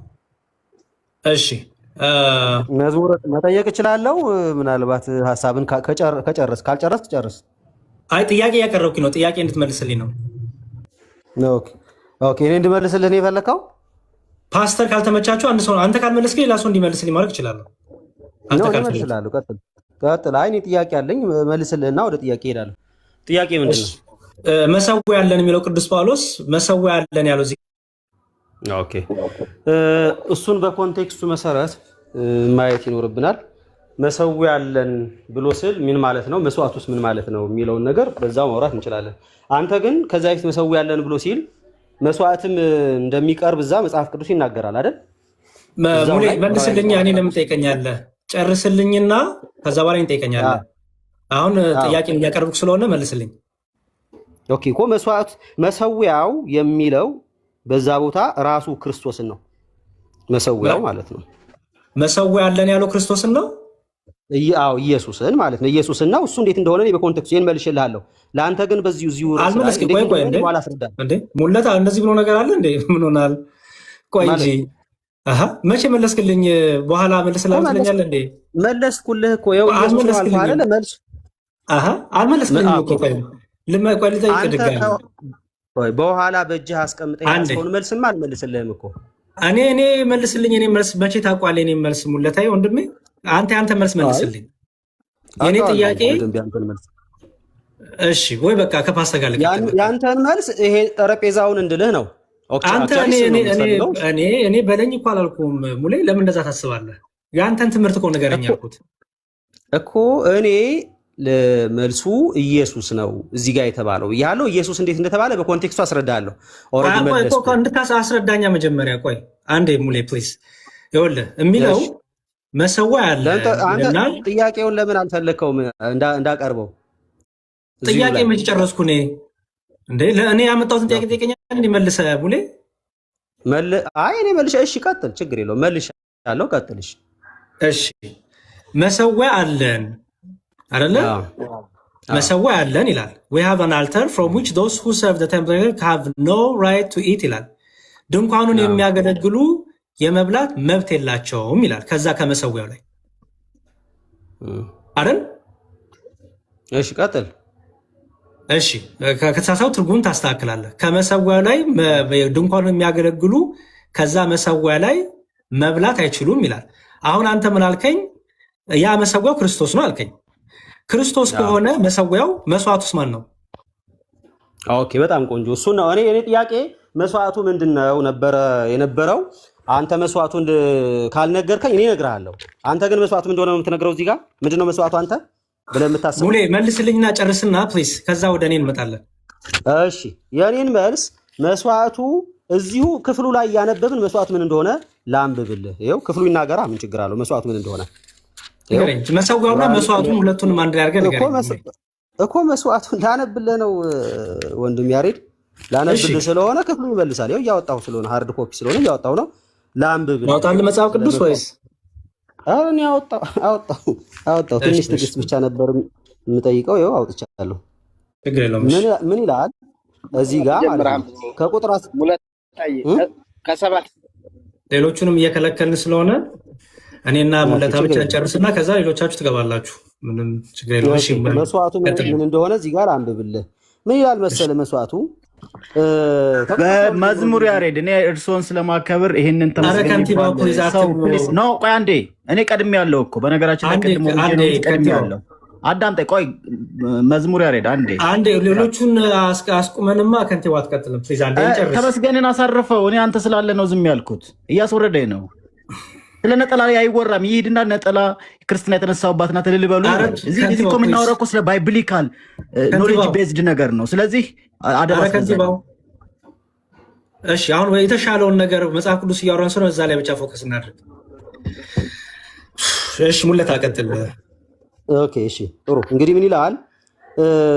ስለዚህ ኢየሱስ ደግሞ በገዛ ደሙ ሕዝብን እንዲቀድስ ከበር ውጭ መከራን ተቀበለ። እንግዲህ ነቀፌታውን እየተሸከምን ወደ እርሱ የሚለው ክርስቶስን ማለት ነው፣ ወደ ሰፈሩ ውጭ እንውጣ ይልና በዚህ የምትኖር ከተማ የለችንምና ይልና ነገር ግን ትመጣ ዘንድ ያላትን እንፈልጋለን። እንግዲህ ዘውትር አለ ምን ዘውትር ለእግዚአብሔር የምስጋናን መስዋዕት የምን መስዋዕት ነው?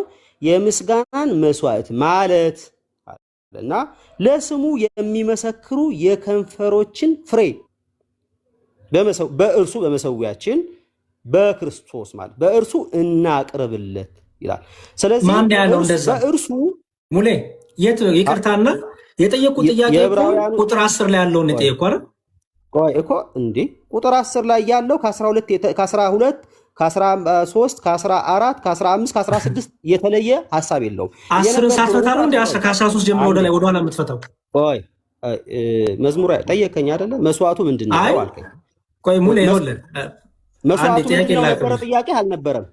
የጠየቁ ጥያቄ እዚህ ጋር ቅዱስ ጳውሎስ መሰዊያ አለን ብለዋል። ከዛ መሰዊያ ደግሞ መሰዊያው ኢየሱስ ከሆነ መስዋዕቱ ምንድነው ብለኛል አላልከኝም? ልጨርስ አንዴ ጥያቄን ሙሌ ልንገርህ ድጋሚ ብለኛል አላልከኝም? መስዋዕቱ ምንድነው ብለኛል እኮ ልመልስልህ እኮ አለው እኮ እኔ ልመልስልህ። መሰዊያው ምንድነው? ምክንያቱም መሰዊያ አለን ብለዋል። ምክንያቱም ይላል እዛ ላይ ከዛ ከመሰዊያው ላይ ድንኳኒቱን የሚያገለግሉ ሊበሉ መብት የላቸውም ይላል። ስለዚህ እንደዛ ስላለ መሰዊያ አለ፣ መሰዊያ ካለ ደግሞ መስዋዕት አለ ማለት ነው። ስለዚህ መሰዊያውና መስዋዕቱ ምንድን ነው ብዬ ጠየቁ አይደለ? ስለዚህ አሁን አንተ እንድትመልስልኝ የሚፈልገው አንዴ ስማኝ ሙሌ ፕሊስ፣ አንተ እንድትመልስ የሚፈልገው እኔ ጥያቄ መሰዊያ አለን ያለ ቅዱስ ጳውሎስ ድንኳኑን የሚያገለግሉ የመብላት መብት የላቸውም ያለው ያ መሰዊያ ብሎ የጠራው ምኑን ነው? ማንን ነው? አንድ ሁለተኛ ደግሞ መሰዊያ ካለ ደግሞ መስዋዕት አለ። ምክንያቱም ከመስዋዕቱ ድንኳኑን የሚያገለግሉ ሊበሉ መብት የላቸውም እያለ ነው። ስለዚህ መሰዊያው ምንድነው? መስዋዕቱስ ምንድነው ነው ጥያቄው። በጣም ቆንጆ እኮ መሰዊያው ምንድነው? መስዋዕቱ ምንድነው የሚለውን እየመለስኩልህ ነው። መስዋዕቱ ምንድነው? መሰዊያው ምንድነው የሚለውን መስዋዕት አለ፣ መስዋዕት የምናቀርብበት መሰዊያ አለ። መስዋዕቱ ምንድነው የሚለውን እያነበብኩልህ ነው። ስማኝ በደንብ ስማኝ በደንብ። አሁንም ደግሜ ላንብብልህ ክፍሉ እዛው ስላለ ማለት ነው። ከቁጥር 10 ጀምሮ አንብብልኝ። ቆይ እሺ እኮ ላቀርብልህ ላንብብልህ። እኔ ማስረጃ ነኝ የማቀርበው። ከየት ቁጥር ጀምሬ ማንበብ እንዳለብኝ እኔ ያውቃለሁ። እኔ ስለሆንኩ ማስረጃ የምሰጥህ ማለት ነው።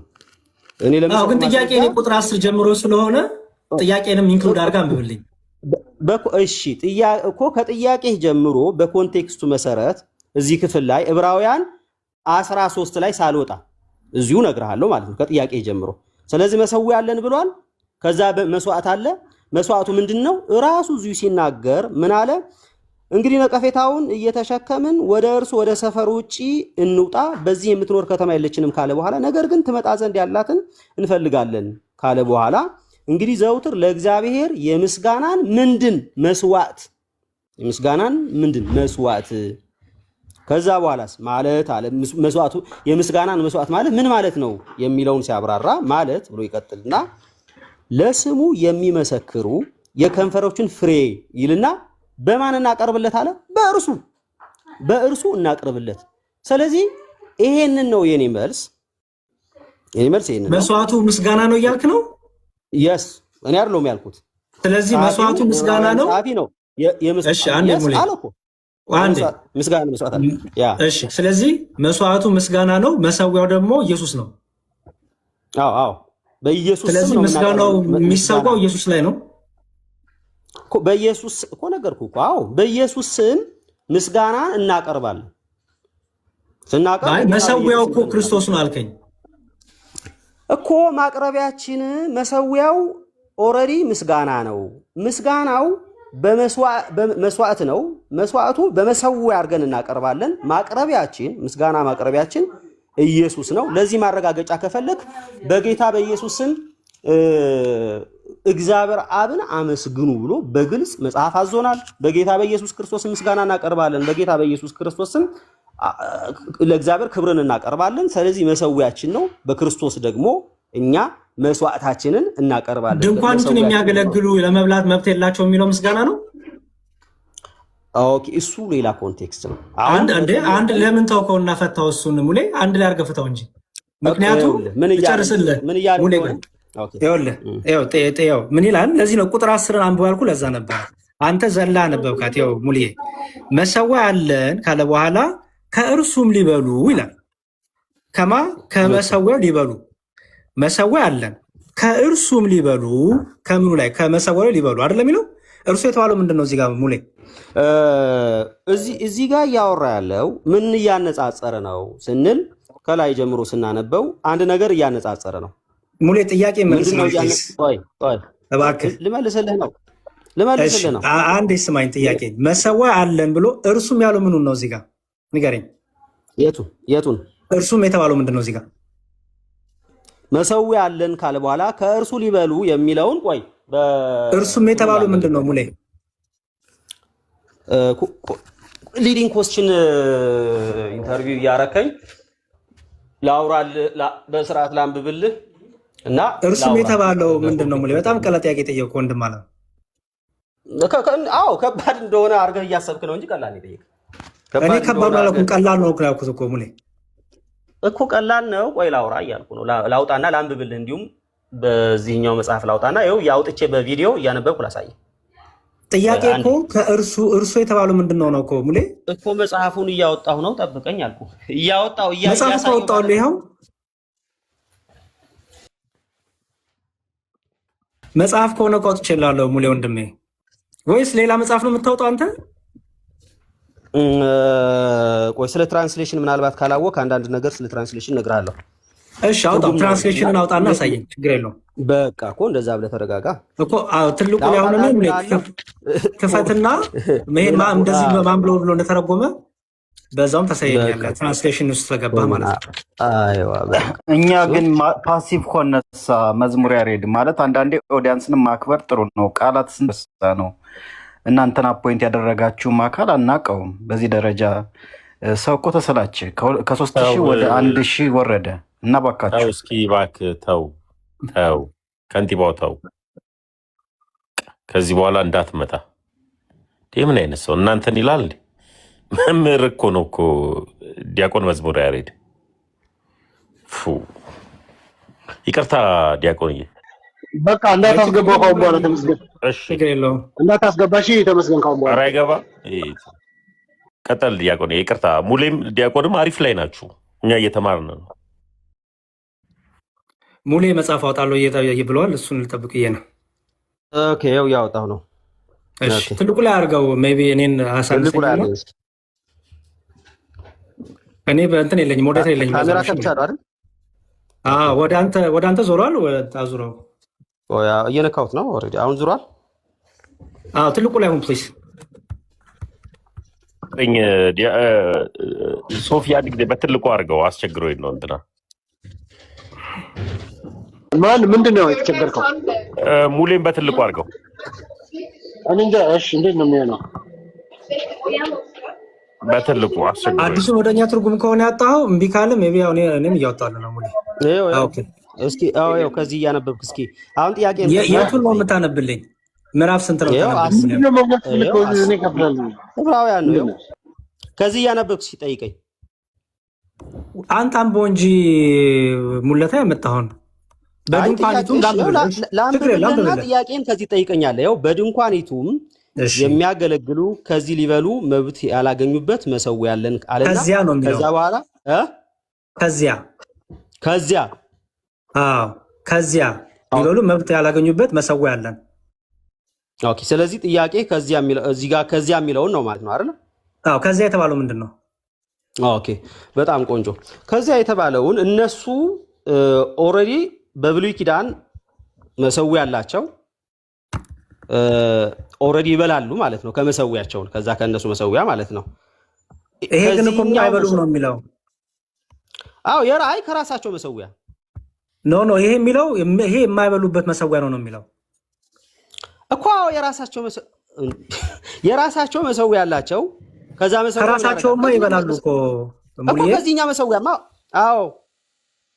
እኮ። ስለዚህ ይሄ መሰዊያ የማይበሉበት መሰዊያ ምንድን ነው? ያ የተባለው የትኛው ነው? ያ የተባለው እኮ ነገርኩ። ያ የተባለውማ ክርስቶስ ነው አልኩ እኮ። የማይበሉበት መሰዊያ የተባለው ክርስቶስ ነው። አዎ እንዴ ይቅርታ፣ የብሉይ ኪዳን ካህናት የማይበሉበት መስዋዕት የተባለው ክርስቶስ ነው። አዎ ብያለሁ። አሁን ማን የፈታው እንደዛ ብሎ ያሳየኝ እስቲ። አሁን እኔ መጽሐፉንም ያውጥቼዋለሁ። ማን ነው እንደዛ ብሎ የፈታው? ሙሌ ወንድሜ አንተ እንዳልክ አስተራይ ፕሊዝ ሚውት አድርግልን። እንደዛ ብዬ ፈትቻለሁ። ከዛ በኋላ ያንተ ፍቺ ነው ይሄ ሙሌ? የኔ ፍቺ ነው። ያንተ ፍቺ ነው እንጂ ምን አልከኝ? እኔ ልጠይቅህ ለአንተ እንጨርስ። ቆይ ያንተ ፍቺ ነው ይሄ? ጨረስን። ይኸው በቃ እኮ ነገርኩህ። እኔ መልሴ ይሄው ነው ብያለሁ። አስተራይ ፕሊዝ ሚውት አድርግልን ፕሊዝ። አስተራይ አትግባ።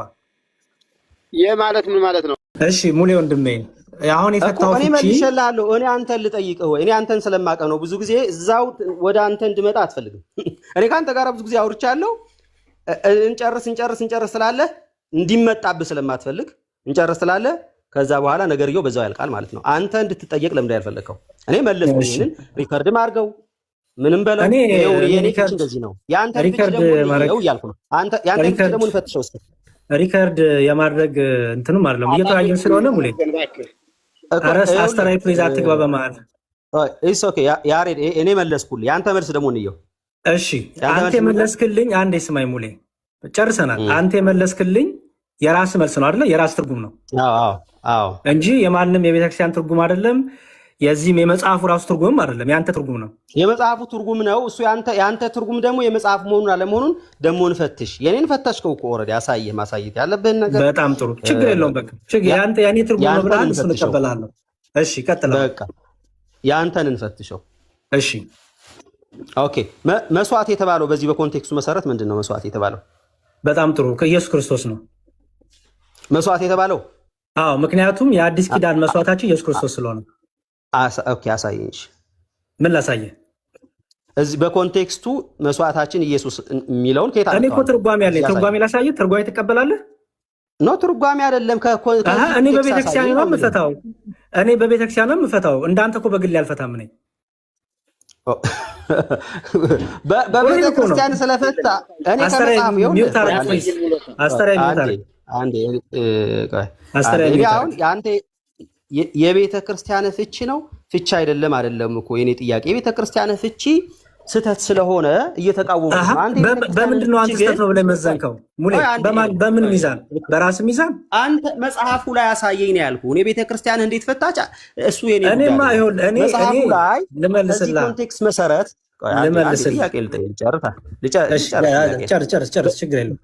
በዚህ ኮንቴክስት መሰረት መሰዊያ አለን ብለዋል። ስለ መሰዊያው መልሳለሁ። ከዛ ደግሞ መስዋዕት አለ። መስዋዕቱ ኢየሱስ ነው የሚለው ከዚህ ከየት አመጣህ ነው የምልህ። በጣም ጥሩ። አንደኛ እኔ ቤተክርስቲያን ያለችኝ ነኝ። የግል ትርጓሜና የራሴን ሀሳብ የራሴን ምኞት መጽሐፍ ቅዱስ ውስጥ የምተረጉም የምከትሰው አይደለሁም።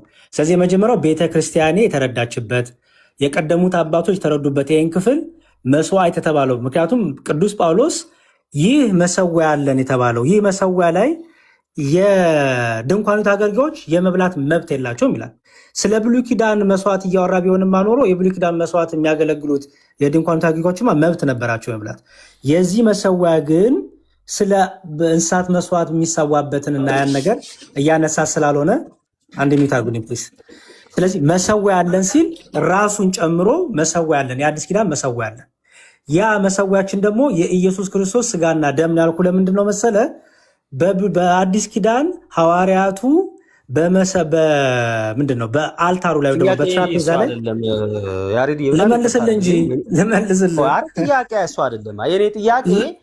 እኔ እኮ እንደ ቤተክርስቲያኑ መልስልህ ልመልስልህ እንደዛ አይደለም ያሬድ። እኔ እያልኩ ችግር የለውም ጠይቀኝ። እሺ አይዋ የኔ ጥያቄ ኮንቴክስቱ ላይ አንተ ቤተክርስቲያኔ የኔ ጥያቄ ኮንቴክስቱ ላይ አንተ ቤተክርስቲያኔ እኔ የአንተ ቤተክርስቲያን ምን ትፈታለች እንዴት ትፈታለች እሱ ምንም ማለት በቃ አያገናኝም። ጥያቄ እሱ አይደለም ለአንተ ነው እሱ ሙሌ። ቆይ ልነግርህ ነው። አውዱ ላይ መስዋዕቱ ስለ መስዋዕቱ አውዱ ላይ አውርቷል አላወራም? በጣም ጥሩ። አሁንም ደግሞ ይመስላለሁ እኔ ኦርቶዶክሳዊ ክርስቲያን ነኝ በግሌ በራሴ ምኞት አንዴ ልመልስልህ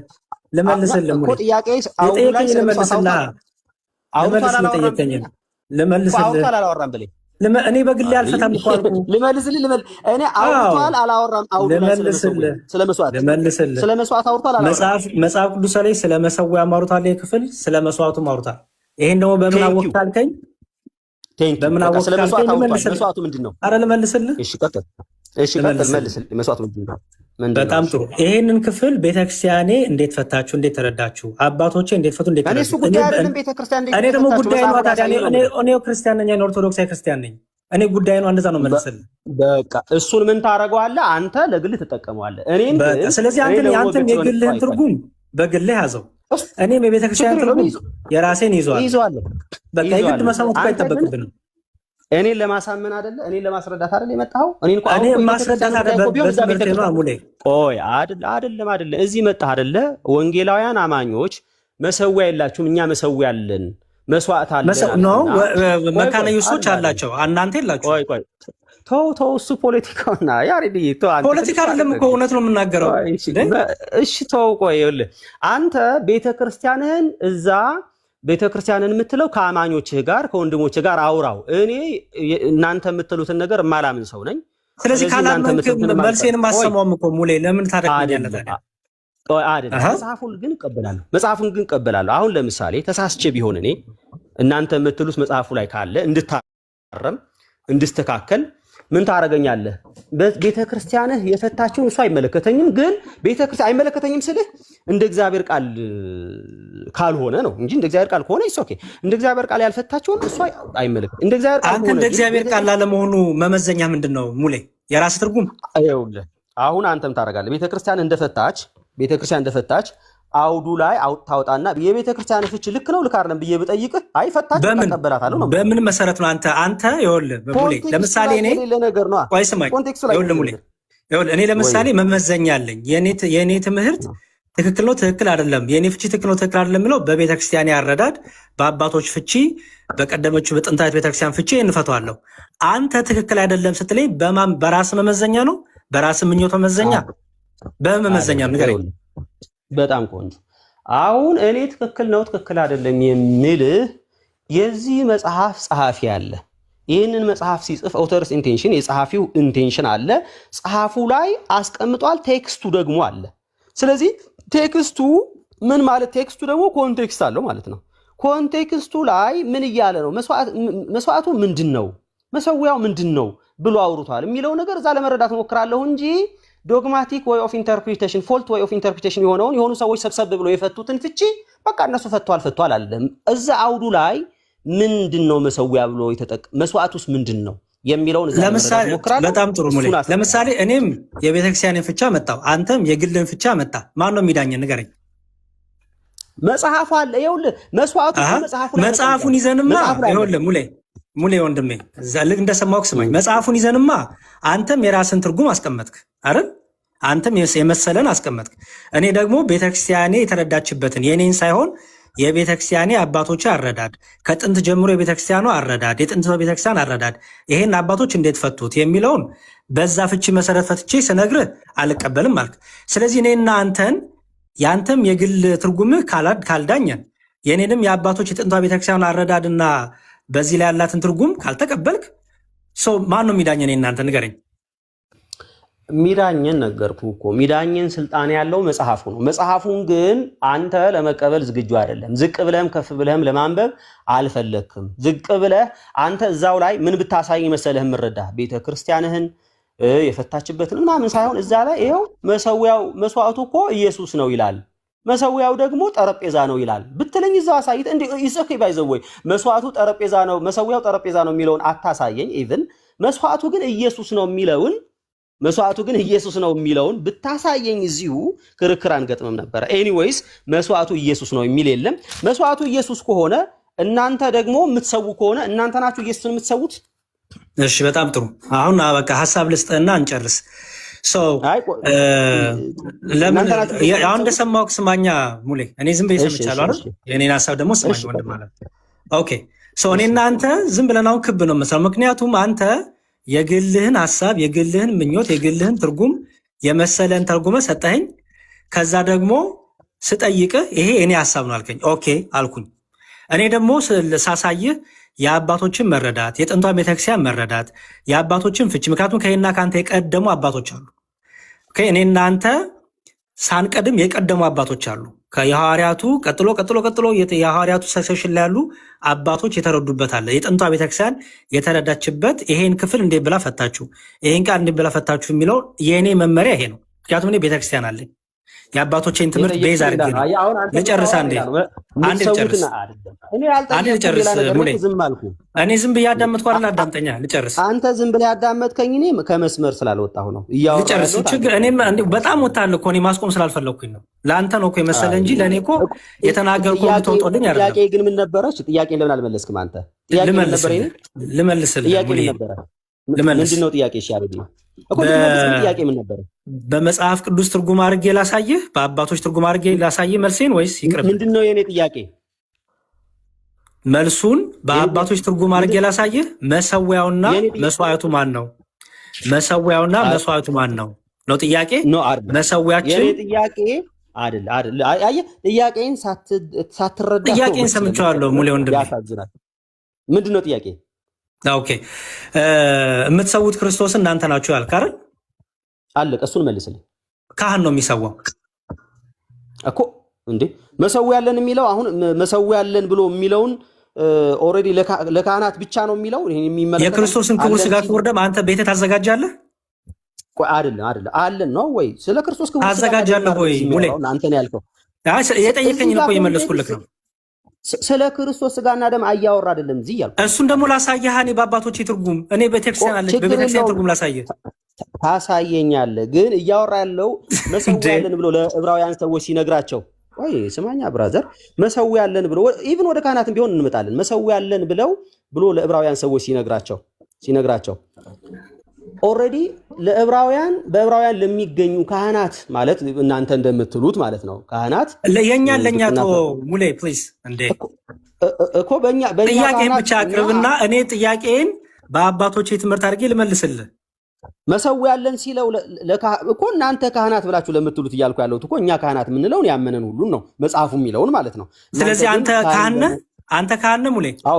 አዎ ካህን እሺ የክርስቶስን ክቡር ሥጋ ክቡር ደም ቤት አዘጋጃለህ የክርስቶስ ክቡር ሥጋና ክቡር ደምን የሚያዘጋጀው ካህን ነው የሚልም የለም ታዘጋጃለህ ወይ አንተ ነው ያልኩት እኔ የሚል የለም ነው የምልህ አንተ ታዘጋጃለህ ወይ ነው ያልኩት እኔ ለምን ቤት ያዘጋጃለሁ የሚዘጋጀው ሲጀመር ህብረት ላይ ነው በህብረት ነው የሚዘጋጀው ሁሉም ሰው ነው የሚያዘጋጀው የሚያዘጋጅ ሰው የለም ሚስጥሩም ሲጀመር እኮ የህብረት ሚስጥር እኮ ነው ኖ እኔ እሱን አይደለም። እኔ አንተ ታዘጋጃለህ ነው ያልኩት።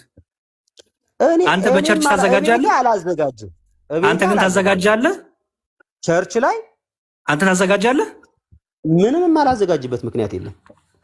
እኔ እሱን አላውቅም። አዘጋጅተህ ታቆርባለህ፣ ትሰጣለህ? ማቆረብ የሚባል ነገርም የለም። ሲጀመር ቁርባን የሚል አዲስ ኪዳን ችግር የለውም። ተወሽ በአንተ ልውሰደው። ታበላለህ፣ ትጠጣለህ። ማቆረብ እኔ አላበላም፣ እንበላለን እንጂ አብረን እኮ ነው የምንበላው። የሚያዘጋጃለሁ እኮ አልከኝ። በመጽሐፍ ቅዱስ ይኸውልህ፣ በመጽሐፍ ቅዱስማ የሚያበላ የሚባል የለም፣ የሚበላ ነው ያለው። አዘጋጃለሁ አልከኝ እኮ ይኸውልህ እኮ ነገርኩህ። የሚያበላ እንበላለን አብረን እንጂ የሚያበላ አንተ አዘጋጅተህ እንዴ ምን ማለት ነው? አንተ ጋግረህ ነው አዘጋጅተህ የምትለው? መጋገሩ እኔ እንጃ። እኔ አንተ የምታዘጋጀውን አላውቅም። አንተ ታዘጋጃለህ እኮ መጋገሩ ነው ማዘጋጀት የምትለው? ምንድን ነው? እኔ አላውቅም። የአንተን አዘጋጅ አንተ ነው የምታውቀው። ሙሌ ምንድን ነው ማዘጋጀት ለአንተ?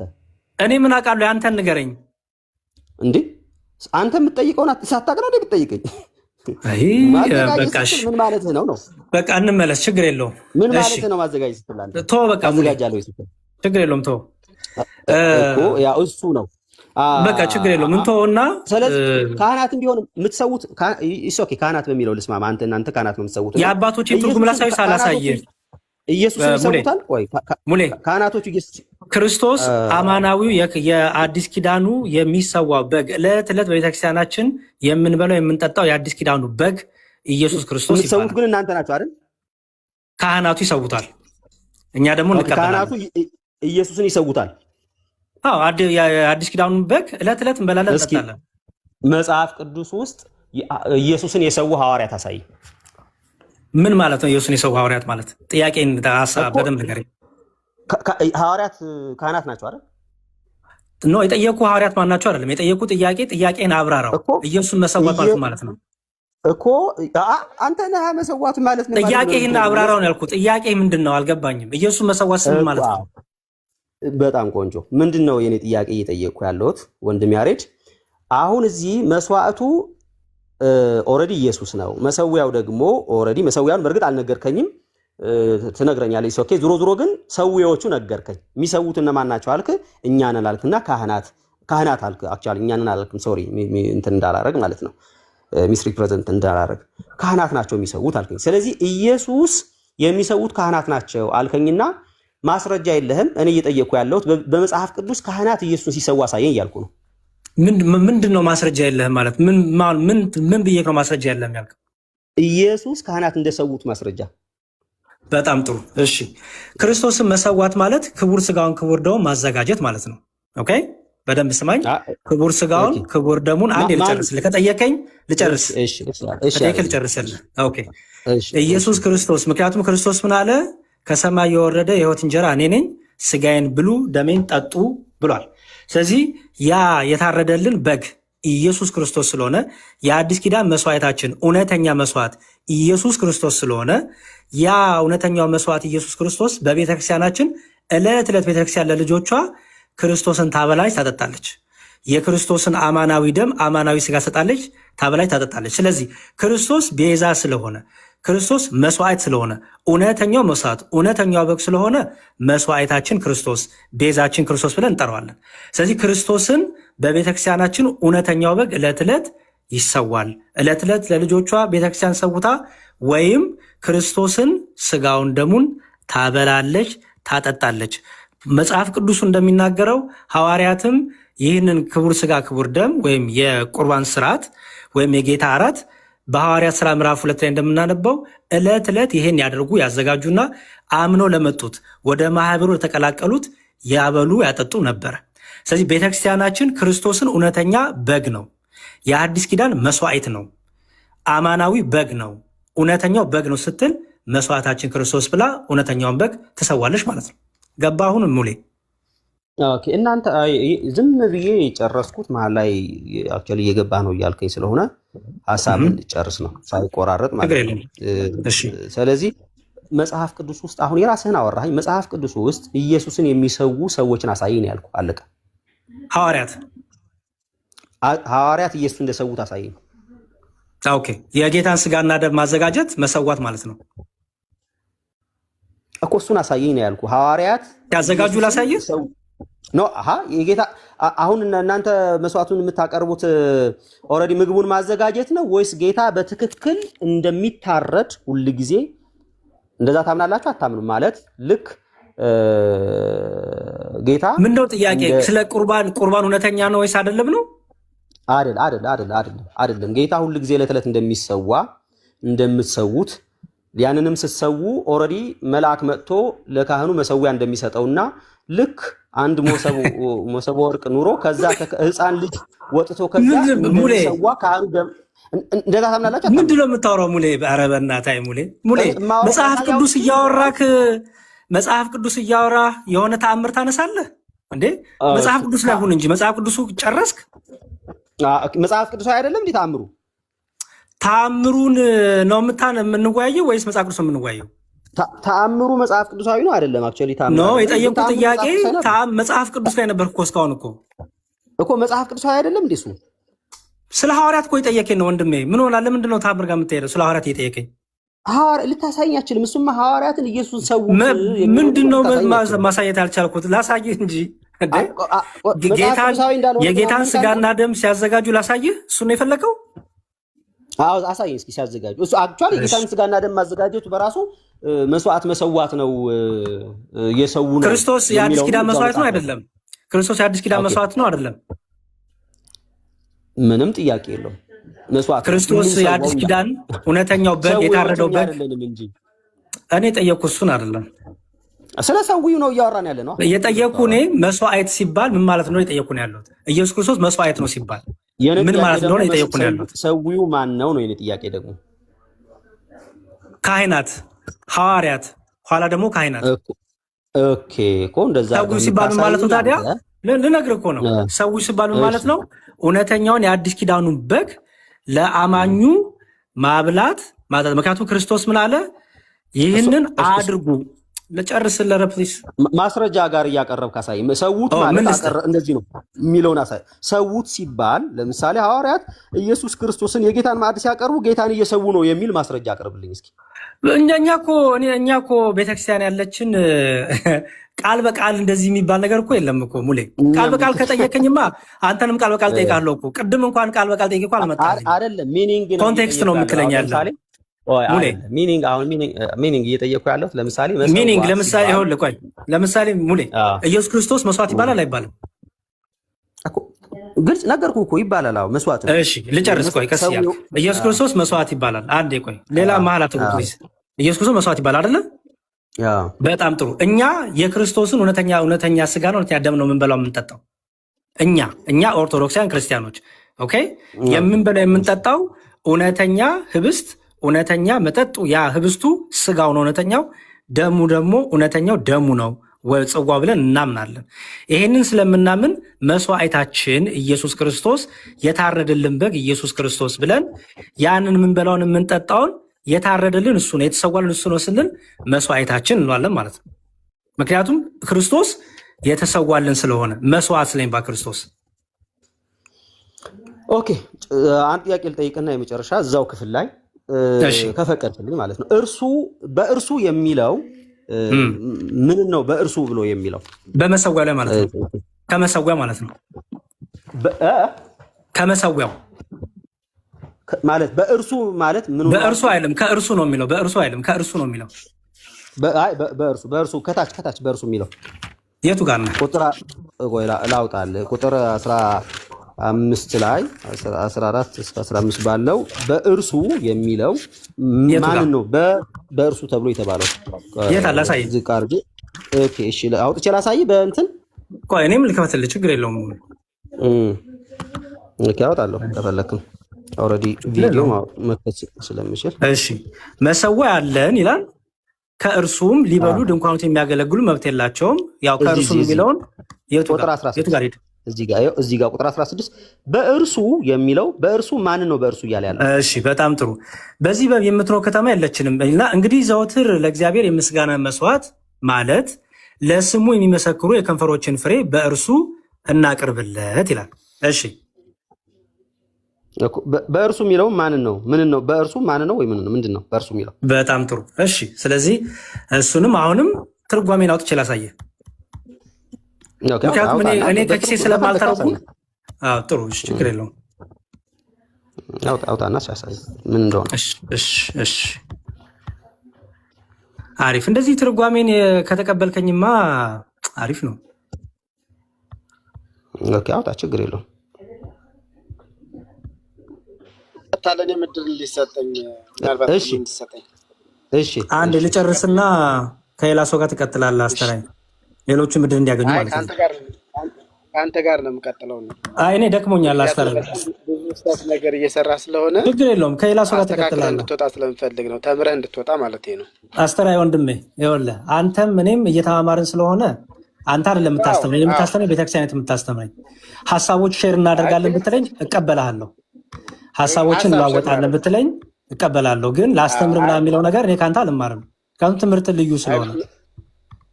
እሺ we have an altar ይላል መሰዊያ ያለን የሚለውን ቁጥር 16 ነው አይደል? ሙሌ ምኑን ነው? እሺ ከዚህ ጀምሮ እናንበው፣ ወይም ሜይ ቢ ሙሉን ካነበሩ ረጅም ነው። ዳት ኢዝ ይላል ይሄ ማለት ይላል ወይም ቆይ እስቲ ይሄው ኦኬ፣ እንዲሁም ልከውልኛል ሰዎች። ያው እሺ ይኸውልህ የዕብራውያን ሲተረጉሙ 16ን ይኸው ለነዳያን መመጽወትንም አትተዉ፣ እናንተ በመስጠት እነሱ በመቀበል በጸሎት አንድ መሆንን አትተዉ፣ እንዲህ ያለ መስዋዕት እግዚአብሔርን ደስ ያሰኘዋልና። ስለዚህ በእርሱ ያለው አላህ ሙሌ በእርሱ ያለው እሺ በእርሱ ያለው እስመ ዘከማሁ መስዋዕት ያለው ፊልጵስ 4:18 ያመጣና እንዲህ ያለ መስዋዕት እግዚአብሔርን ደስ ያሰኘዋል። በእርሱ ያለው የትኛው ነው ብሎ ያስቀምጥላል። በነዛ በምታረጋቸው ለነዳያኑ መመጽወትን፣ መልካም ማረግን፣ በመስጠት ውስጥ በመቀበል ውስጥ በእነዚህ ውስጥ ሁሉ ያለውን በእነዚህ ውስጥ የሚገኘውን ዋጋ በእርሱ ብሎ ያስቀምጠዋል። በእርሱ የሚለውን እርሱ ተናጥል ነው ብዙ ነው እንዴ? በእነርሱ ነው እንዴ? በእርሱ አይደል ያለው? አዎ በእርሱ ሲል በእርሱ ውስጥ ሲል በነዛ በምሰራቸው መልካም ስራዎች ውስጥ ማለት ነው። እነዚያ ስንት ናቸው? ብዙ ማለት ነው አይደል ያሬዶ? አዎ በእርሱ መጽሐፍ ቅዱሱ እንደዚህ አይነት ቃላቶች እኮ ፍቾች አሉት ብዙ ቦታ።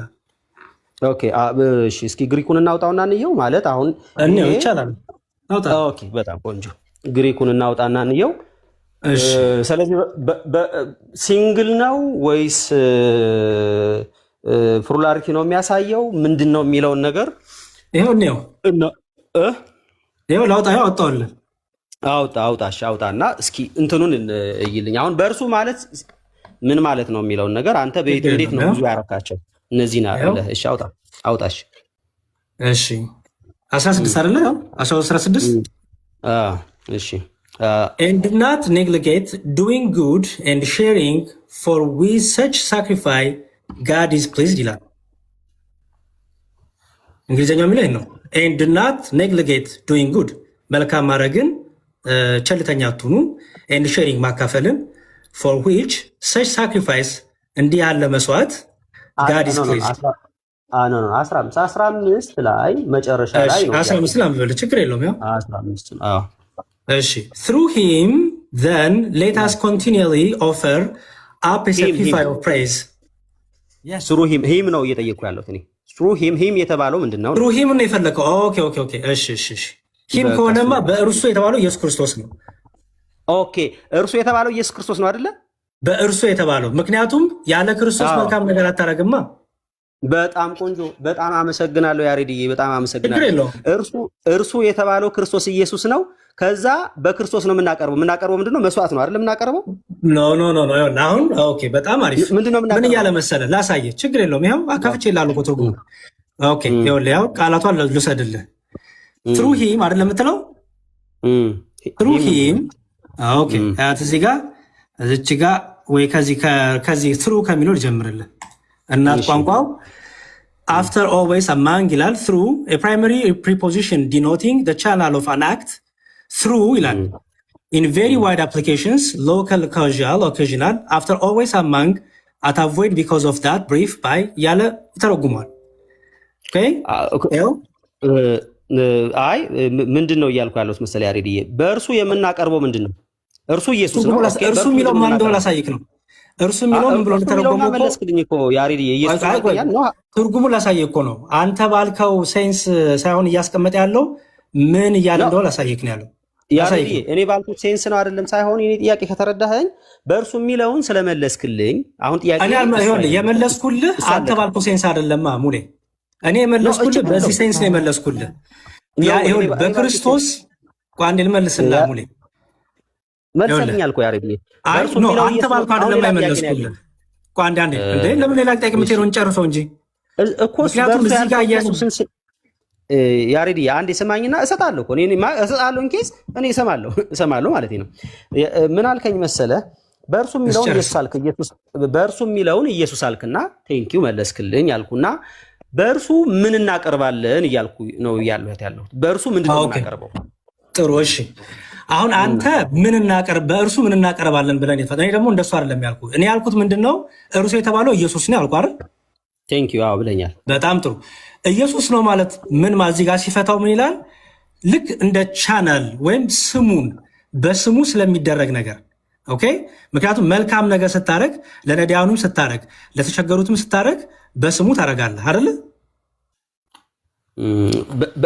ኦኬ ቆይ በስሙ ነው አይደል? ምናደርገው በስሙ ነው። አዎ ሁሉም ነገር ያለ ስሙ አይደረግም። መስዋዕታችንም ቢሆን በስሙ ነው የሚደረገው። ምን እዛው ከፍ ብሎ አንብበዋ ምንድነው በስሙ የምናደርገው? እዛው በኮንቴክስት መሰረት በጣም ጥሩ በስሙ ኧረ ቆይ ልጨርስ እንደ አንተ የኔን ንገር እንጂ ያንተን ፍላጎት እኮ አይደለም ሙሌ። ከላይ ምን ይላል?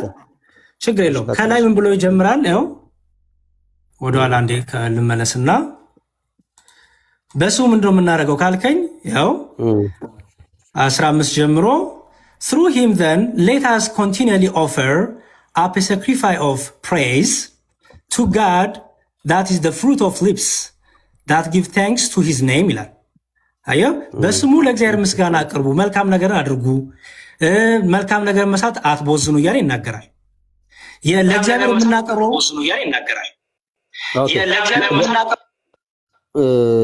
የሆነ ሰው ገብቷል። መስዋዕት የምናቀርበው በሱ ነው ወይስ አይደለም? መስዋዕት የምናቀርበው መስዋዕት የምናቀርበው በሱ ነው አይደለም? ምን ማለት ነው? በሱ ነው አልቀባኝም። መስዋዕት የምናቀርበው በሱ ነው ማለት ነው። አሁን እዚህ ጋር ለሱ እኮ ነው መስዋዕት ራሱ ምስጋናችን እኮ ለክርስቶስ ነው አይደል? ያሬዲ አሁን ምን እየጠየቁ ነው? በእርሱ ነው መስዋዕቱን የምናቀርበው ወይስ አይደለም? ለእርሱ እኮ ነው ራሱ መስዋዕት የሚቀርብለት ሙሌ መዝሙር ነው አይደለ?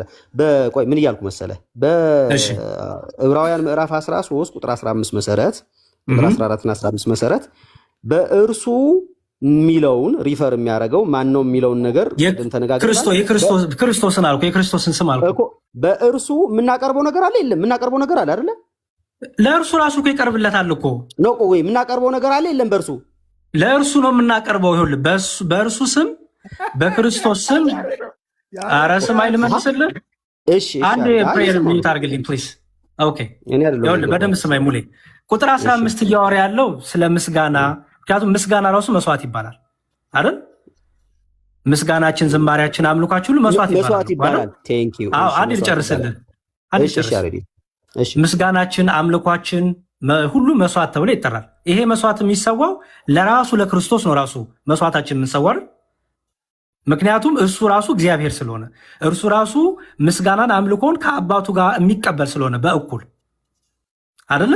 ስለዚህ ምስጋናችንን መስዋዕታችንን በስሙ እናቀርባለን። በስሙ እናቀርባለን ማለት ነው እርሱ ራሱ ተቀባይ ነው፣ በስሙም ደግሞ እናቀርባለን፣ እርሱም ደግሞ ተቀባይ ነው።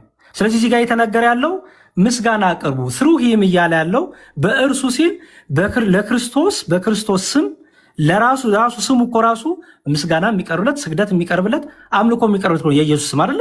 ጉልበት ሁሉ ለስሙ ይንበርካል የሚለው ዝማሬ የሚቀርብለት ስም እኮ ነው የክርስቶስ ስም ራሱ። ኦኬ ጨረስክ? ያርዲ ትክክለኛ አይደለሁም?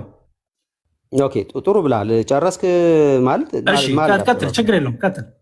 እሺ እንግዲህ ዘውትር ለእግዚአብሔር እዛ ቁጥሩ ላይ እንግዲህ ዘውትር ለእግዚአብሔርን የምስጋናን መስዋዕት አለ። የምስጋናን መስዋዕት ማለትም ለስሙ የሚመሰክሩ የከንፈርን ፍሬ በማን አቅርቦ አለ? በማን አቅርቦ ነው ያለው? መስዋዕቱን በማን አቅርቦ ነው ያለው?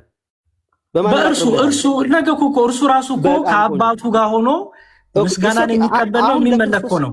ያሬድ ለክርስቶስ ይቀርባል አይቀርብም አይደለም ጥያቄ፣ አንደርስታንድ አድርገኝ እንጂ ተረዳኝ። እኔ አሁን ለክርስቶስ ይቀርባል አይቀርብም ሳይሆን የኔ ጥያቄ የምስጋናን መስዋዕት በእርሱ እናቀርባለን አናቀርብም? እናቀርብ እንዴ ስለ ልጅ እናመሰግናለን እኮ ብለን እኮ እናመሰግናለን እኮ አብን የክርስቶስን ጠርተን እግዚአብሔር ያክብርልኝ። የምስጋናን መስዋዕት በክርስቶስ የምናቀርብ ከሆነ ምስጋናን መስዋዕት ነው፣ በእርሱ እንሰዋለን። አመሰግናለሁ ያሬድ፣ ተባረክ። ስለ ጨዋነትህንም እግዚአብሔር ይባርክ። አመሰግናለሁ። ጨርሻለሁ። ይሄን ነው ያለኝ። በቃ ጨረስክ? ኦኬ ጥሩ። እኔም ላጠቃልና እንጨርስ፣ ችግር የለውም። እሺ አጠቃልና እኔም አጠቃላለሁ። እሺ ጥሩ። ከሙሌ ጋር የነበረው ውይይት እንግዲህ እንዳያችሁት ነው። እኔ ጥያቄ የነበረው ቁጥር 10 ላይ መሰዊያ አለን የሚለውን ነው። ምን ብዬ ነበር የጠየቅኩት ሙሌን ወንድሜን? ይኸው መጽሐፍ ቅዱሱ ይላል ዕብራውያን 13:10 ላይ መሰዊያ አለን ይላል። ከእርሱም ይላል ከመሰዊያው ከእርሱ የተባለው መሰዊያው ነው። ከመሰዊያውም ሊበሉ ድንኳኑትን የሚያገለግሉ መብት የላቸውም። ስለ ብሉይ ኪዳን መስዋዕት እያወራ ቢሆንማ ኖሮ የብሉይ ኪዳን መስዋዕት የሚሰዉት ድንኳኑትን የሚያገለግሉ ከመስዋዕት ይበሉ ነበረ። እነዚህ ግን ከመሰዊያው የመብላት መብት የላቸው ድንኳኑትን የሚያገለግሉት። ስለዚህ እኔ ምን አልኩኝ? ሙሌ ይሄ መሰዊያ የተባለው ክርስቶስ ነው አለ። እኔ ደግሞ ነው። ምክንያቱም እዚህ ጋር ምን የሚል ቃል አለ? ከእርሱም ሊበሉ ድንኳኑትን የሚያገለግሉ መብት የላቸውም ይላል። እርሱም የተባለው ማን ነው የሚለውን ጥያቄ ጠይቄያለሁ። የሙሌ መልስ ሰምታችኋል። ስለዚህ በአንደኛው ክፍል ላይ በቁጥር 10 ላይ ቅዱስ ጳውሎስ እየተናገረ ያለው ስለ መሰዊያ ነው እየተናገረ ያለው። ምክንያቱም መሰዊያ አለን ስላለ ከዛ መሰዊያ ደግሞ ድንኳኑትን የሚያገለግሉ ለመብላት መብት የላቸውም ይላል። ከዛ ደግሞ ዝቅ ብሎ ደግሞ አሁን እኔና ሙሌ ደግሞ ያየነው መጨረሻ ላይ ቁጥር 15 ላይ ደግሞ በደንብ አስተውሉ። ከቁጥር 13 ላይ እንዲላል እንግዲህ ነቀፌታን እየተሸከምን ወደ እርሱ ወደ ሰፈር ውጭ እንውጣ፣ በዚህ የምትኖር ከተማ የለችንም፣ ነገር ግን ትመጣ ዘንድ ያላትን እንፈልጋለን። ኦኬ ደግሞ እኛ ያለ ነቀፌታ እንውጣ ወደ ከተማዋ፣ ያለ ነቀፌታ እንቀረብ እያለ ነው። ከዛ ምላለ እንግዲህ ዘወትር ለእግዚአብሔር የምስጋና መስዋዕት ማለትም ለስሙ የሚመሰክሩ የከንፈሮችን ፍሬ በእርሱን አቅርብለት። ይሄን የምስጋና መስዋዕት ማቅረቢያው ነው። ይሄ የብሉይ ኪዳን ካህናት ከድንኳኑትን የሚያገለግሉ ሊበሉ መብት የሌላቸው ምስጋና ነው። ስለዚህ በዚህ ክፍል ላይ እየተናገረ ያለው ስለ መሰዊያ ነው። በዚህ ክፍል ላይ ግን ቅዱስ ጳውሎስ እየተናገረ ያለው ስለማን ነው? ስለ ምስጋና። ምክንያቱም አምልኮ፣ መስዋዕት፣ ዝማሬ ሁሉ በመጽሐፍ ቅዱስ አምልኮ፣ ዝማሬ፣ ለእግዚአብሔር የሚቀርቡ ነገር ሁሉ መስዋዕት ተብለው ይጠራሉ። መስዋዕት ተብለው ይጠራሉ። ስለዚህ ጋር እየተናገረ ያለው ለእግዚአብሔር ስለሚቀርብ አምልኮና መስዋዕት ምስጋና ነው። ኢየሱስ ክርስቶስ ደግሞ የእግዚአብሔር ልጅ ደግሞ እግዚአብሔር ነውና ከአብ ጋር ትክክል የሆነ መለኮት አንዲት መለኮት አለና እርሱ ራሱ አምልኮን፣ ምስጋናን፣ መስዋዕትን ተቀባይ ነው። ደግሞ አብን ደግሞ ስለ ልጁ በልጁ ደግሞ እናመሰግነዋለን። ልጅህን ስለላክ ልጅን ቤዛ አድርገ ስለሰጠን እናመሰግናለን። በቅዳሴያችን እኮ አብን በልጁ እኮ እናመሰግነዋለን። ስለዚህ ያን ሁሉ እያነሳ በእርሱ በክርስቶስ ስም ስለ ክርስቶስ እያልን በክርስቶስ ስም የምናመሰግነውን የምናቀርበው መስዋዕት ሁሉ ይናገራል። ጥያቄ የነበረው ግን እኔ መሰዊያ ያለን የሚለው ምን ነበረ? ከእርሱም ሊበሉ ከመሰዊያ ሊበሉ የማይችሉት ያ መሰዊያ ምንድን ነው ነበረ ጥያቄ። ሙሌ ያው በራሱ አረዳድ ፈቶልናል። አመሰግናለሁ። ታንኪ በጣም ሙሌ እግዚአብሔር ይስጥልኝ። አመሰግናለሁ ያሬዶ ለጨዋነት ስለተወያየን እግዚአብሔር ይባርክህ። በመጀመሪያ ደረጃ እንግዲህ ግልጽ በሆነ መንገድ እናንተ ሁላችሁም አይታችኋል። የመጀመሪያው ዋናው ጥያቄ እኛ ኢየሱስን እንሰዋዋለን ወይ የሚል ጥያቄ ነበረዋ። ካህናቶቹ ይሰውታል የሚል መልስ ነው የሰጠኝ። ኢየሱስ አክቹዋሊ ሰው የሚሰዋው አይደለም፣ ራሱን ለእግዚአብሔር ያቀረበ እንጂ ሰዎች አይደሉም የሰዉት ያቀረቡት፣ ወይም ራሱ በየጊዜው የሚሰዋም አይደለም። ኢየሱስ አፍተሮል አንድ ጊዜ አቅርቦ ለዘላለም በእግዚአብሔር ቀኝ የተቀመጠ ነው። ራሱንም ነው መስዋዕቱንም ያቀረበው። ይህንን እዛው ዕብራውያን የተነሳነበትን ክፍል አንስተን ማየት እንችላለን። ራሱ አቅርቧል። ራሱን ያቀረበው ሌላ ሰው ኢየሱስን ሊሰዋው ሊያቀርበው አይችልም። ግልጽ በሆነ መንገድ ማለት ነው። ይኸው ላሳያችሁ፣ ላንብብላችሁ።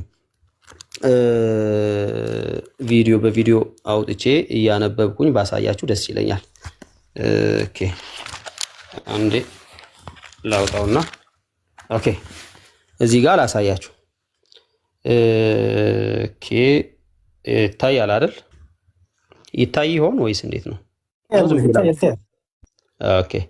ኦኬ የሚታይ ከሆነ ግልጽ በሆነ መንገድ እዚህ ጋር ይናገራል። በዚህም ፍቃድ የኢየሱስ ክርስቶስ ስጋ አንድ ጊዜ ፈጽሞ በማቅረብ ተቀድሰናል ይልና ሊቀ ካህናቱ ዕለት ዕለትን እያገለገለ ኃጢአት ሊያስወግድ ከቶ የማይችሉትን እነዚያ መስዋዕቶችን ብዙ ጊዜ እያቀረበ ቆመዋል። እርሱ ግን ይልና እርሱ ክርስቶስን ማለት ነው ራሱ ስለ ኃጢአት በእግዚአብሔር ቀኝ ስለ ኃጢአት አንድን መስዋዕት ለዘላለም አቅርቦ ይላል። አቅራቢው ማን ነው? መስዋዕትን ባይዘወይ የሚያቀርቡ ማን ነው? ራሱ ክርስቶስ ነው። ባይዘወይ ክርስቶስን ራሱ ነው ያቀረበው እንጂ ሰዎች ክርስቶስን አላቀረቡትም፣ አልሰዉትም። በቃ ራሱ ሰውቷል፣ አቅርቧል፣ ለእግዚአብሔር አቅርቧል። ስለዚህ መስዋዕት ነው። መስዋዕት አቅራቢም ደግሞ ነው ኢየሱስ ክርስቶስ ሊቀ ካህናት የምንለው ለዛ ነው። ባይዘወይ መስዋዕትን ስለሚያቀርብ ማለት ነው። ስለዚህ ኢየሱስ ክርስቶስ ሊቀ ካህናት ነው፣ መስዋዕት አቅራቢ ነው፣ መስዋዕት አቅርቧል። ስለዚህ ኢየሱስን ሰውቶ የሚያቀርብ ማንም ሊቀ ካህን የለም ማለት ነው፣ ኢየሱስ ነው። ሌላው በዚሁ በዕብራውያን 13 መሰረት እያወራን ያለነው ምንድን ነው ስንል እዚህ መስዋዕት ተብሎ የተጠቀሰው ዕብራውያን 13 ላይ ሌላ አይደለም። እዛው ክፍሉ ላይ ቅድም እንግዲህ ማን ነው የሚዳኘን እያለ ነበረ። የሚዳኘን ግልጽ በሆነ መንገድ ኮንቴክስቱ ራሱ ነው። ዕብራውያን ምዕራፍ 13 ላይ መስዋዕት ተብሎ የቀረበው ምንድን ነው ከተባለ እዚህ ጋር ግልጽ የሆነ ነገር አለ። ግልጽ ነው። ምንድን ነው ብሎ ያለው ላንብብላችሁ 15ን ማለት ነው። ዘውትር ለእግዚአብሔርን የምስጋናን መስዋዕት አለ። ስለዚህ የምስጋናን ምንድን መስዋዕት ማለትም ይልና ለስሙ የሚመሰክሩ የከንፈሮችን ፍሬ ማቅረብ በማን መስዋዕት ነው። ምስጋና መስዋዕት ነው። ኦኬ ቴንክ ዩ። መስዋዕቱ ምንድን ነው ብዬ ጠየቁት። ለዛ ነው መስዋዕቱ በዕብራውያን 13 መሰረት በኮንቴክስቱ መሰረት መስዋዕት የሚል ቃል አንስታችሁ ቃሉን ብቻ ነጥላችሁ ወስዳችሁ ልትፈቱ አትችሉም። ባይዘወይ በመጽሐፍ ቅዱስ ውስጥ አንዱ ትልቁ ችግር ምንድነው? ቃላት ለብቻቸው አውጥተ ለመፍታት መሞከር ነው። በኮንቴክስቱ መሰረት ነው ሊፈቱ የሚችሉት። አንድ ቃል ብዙ ትርጉም ሊኖረው ይችላል። ለምሳሌ ስጋ የሚለው በመጽሐፍ ቅዱስ ውስጥ ብዙ ትርጉም አለው። ስጋ የሚለው በራሱ ብዙ ትርጉም አለው፣ ግን በኮንቴክስቱ አንድ ትርጉም ሊሰጥ ይችላል። እሱን ሌላ ጊዜ በዛ ጉዳይ ላይ በእርግጥ እገባለሁ፣ ስለ ስነ አፈታት በተመለከተ ማለት ነው። ስለዚህ እዚህ ጋር መስዋዕት በዚህ ኮንቴክስት ምንድነው? ምስጋና ነው። መስዋዕቱ የሚቀርበው በምንድን ነው ከተባለ ደግሞ በመሰዊያው ነው። መሰዊያው ምንድነው? እዚህ ጋር በእርሱ ነው የተባለው። በእርሱ የሚለው ምንድነው ብዬ ነበረ። ወንድማችን ያሬድ መጀመሪያ በእርሱ የሚለውን ነገር የተለያዩ መስዋዕቶች፣ የተለያዩ መልካም ስራዎች ምናምን ብሎ ነበረ። ሲንጉላር ነው፣ ሂም ነው የሚለው አንደኛ ፐርሰናል ፕሮናውን ነው። ስለዚህ ሂም እንጂ ሌሎች ብዙ ነገሮችን አይደለም። ስለዚህ ሰርድ ፐርሰን ሲንጉላር ፕሮናውን ነው ይሄ ብዬ በግልጽ ተናግሬ ነበርና አየነው። ሂም የሚለው ኢየሱስ መሆኑን ተግባብተናል፣ ተማምነናል ማለት ነው።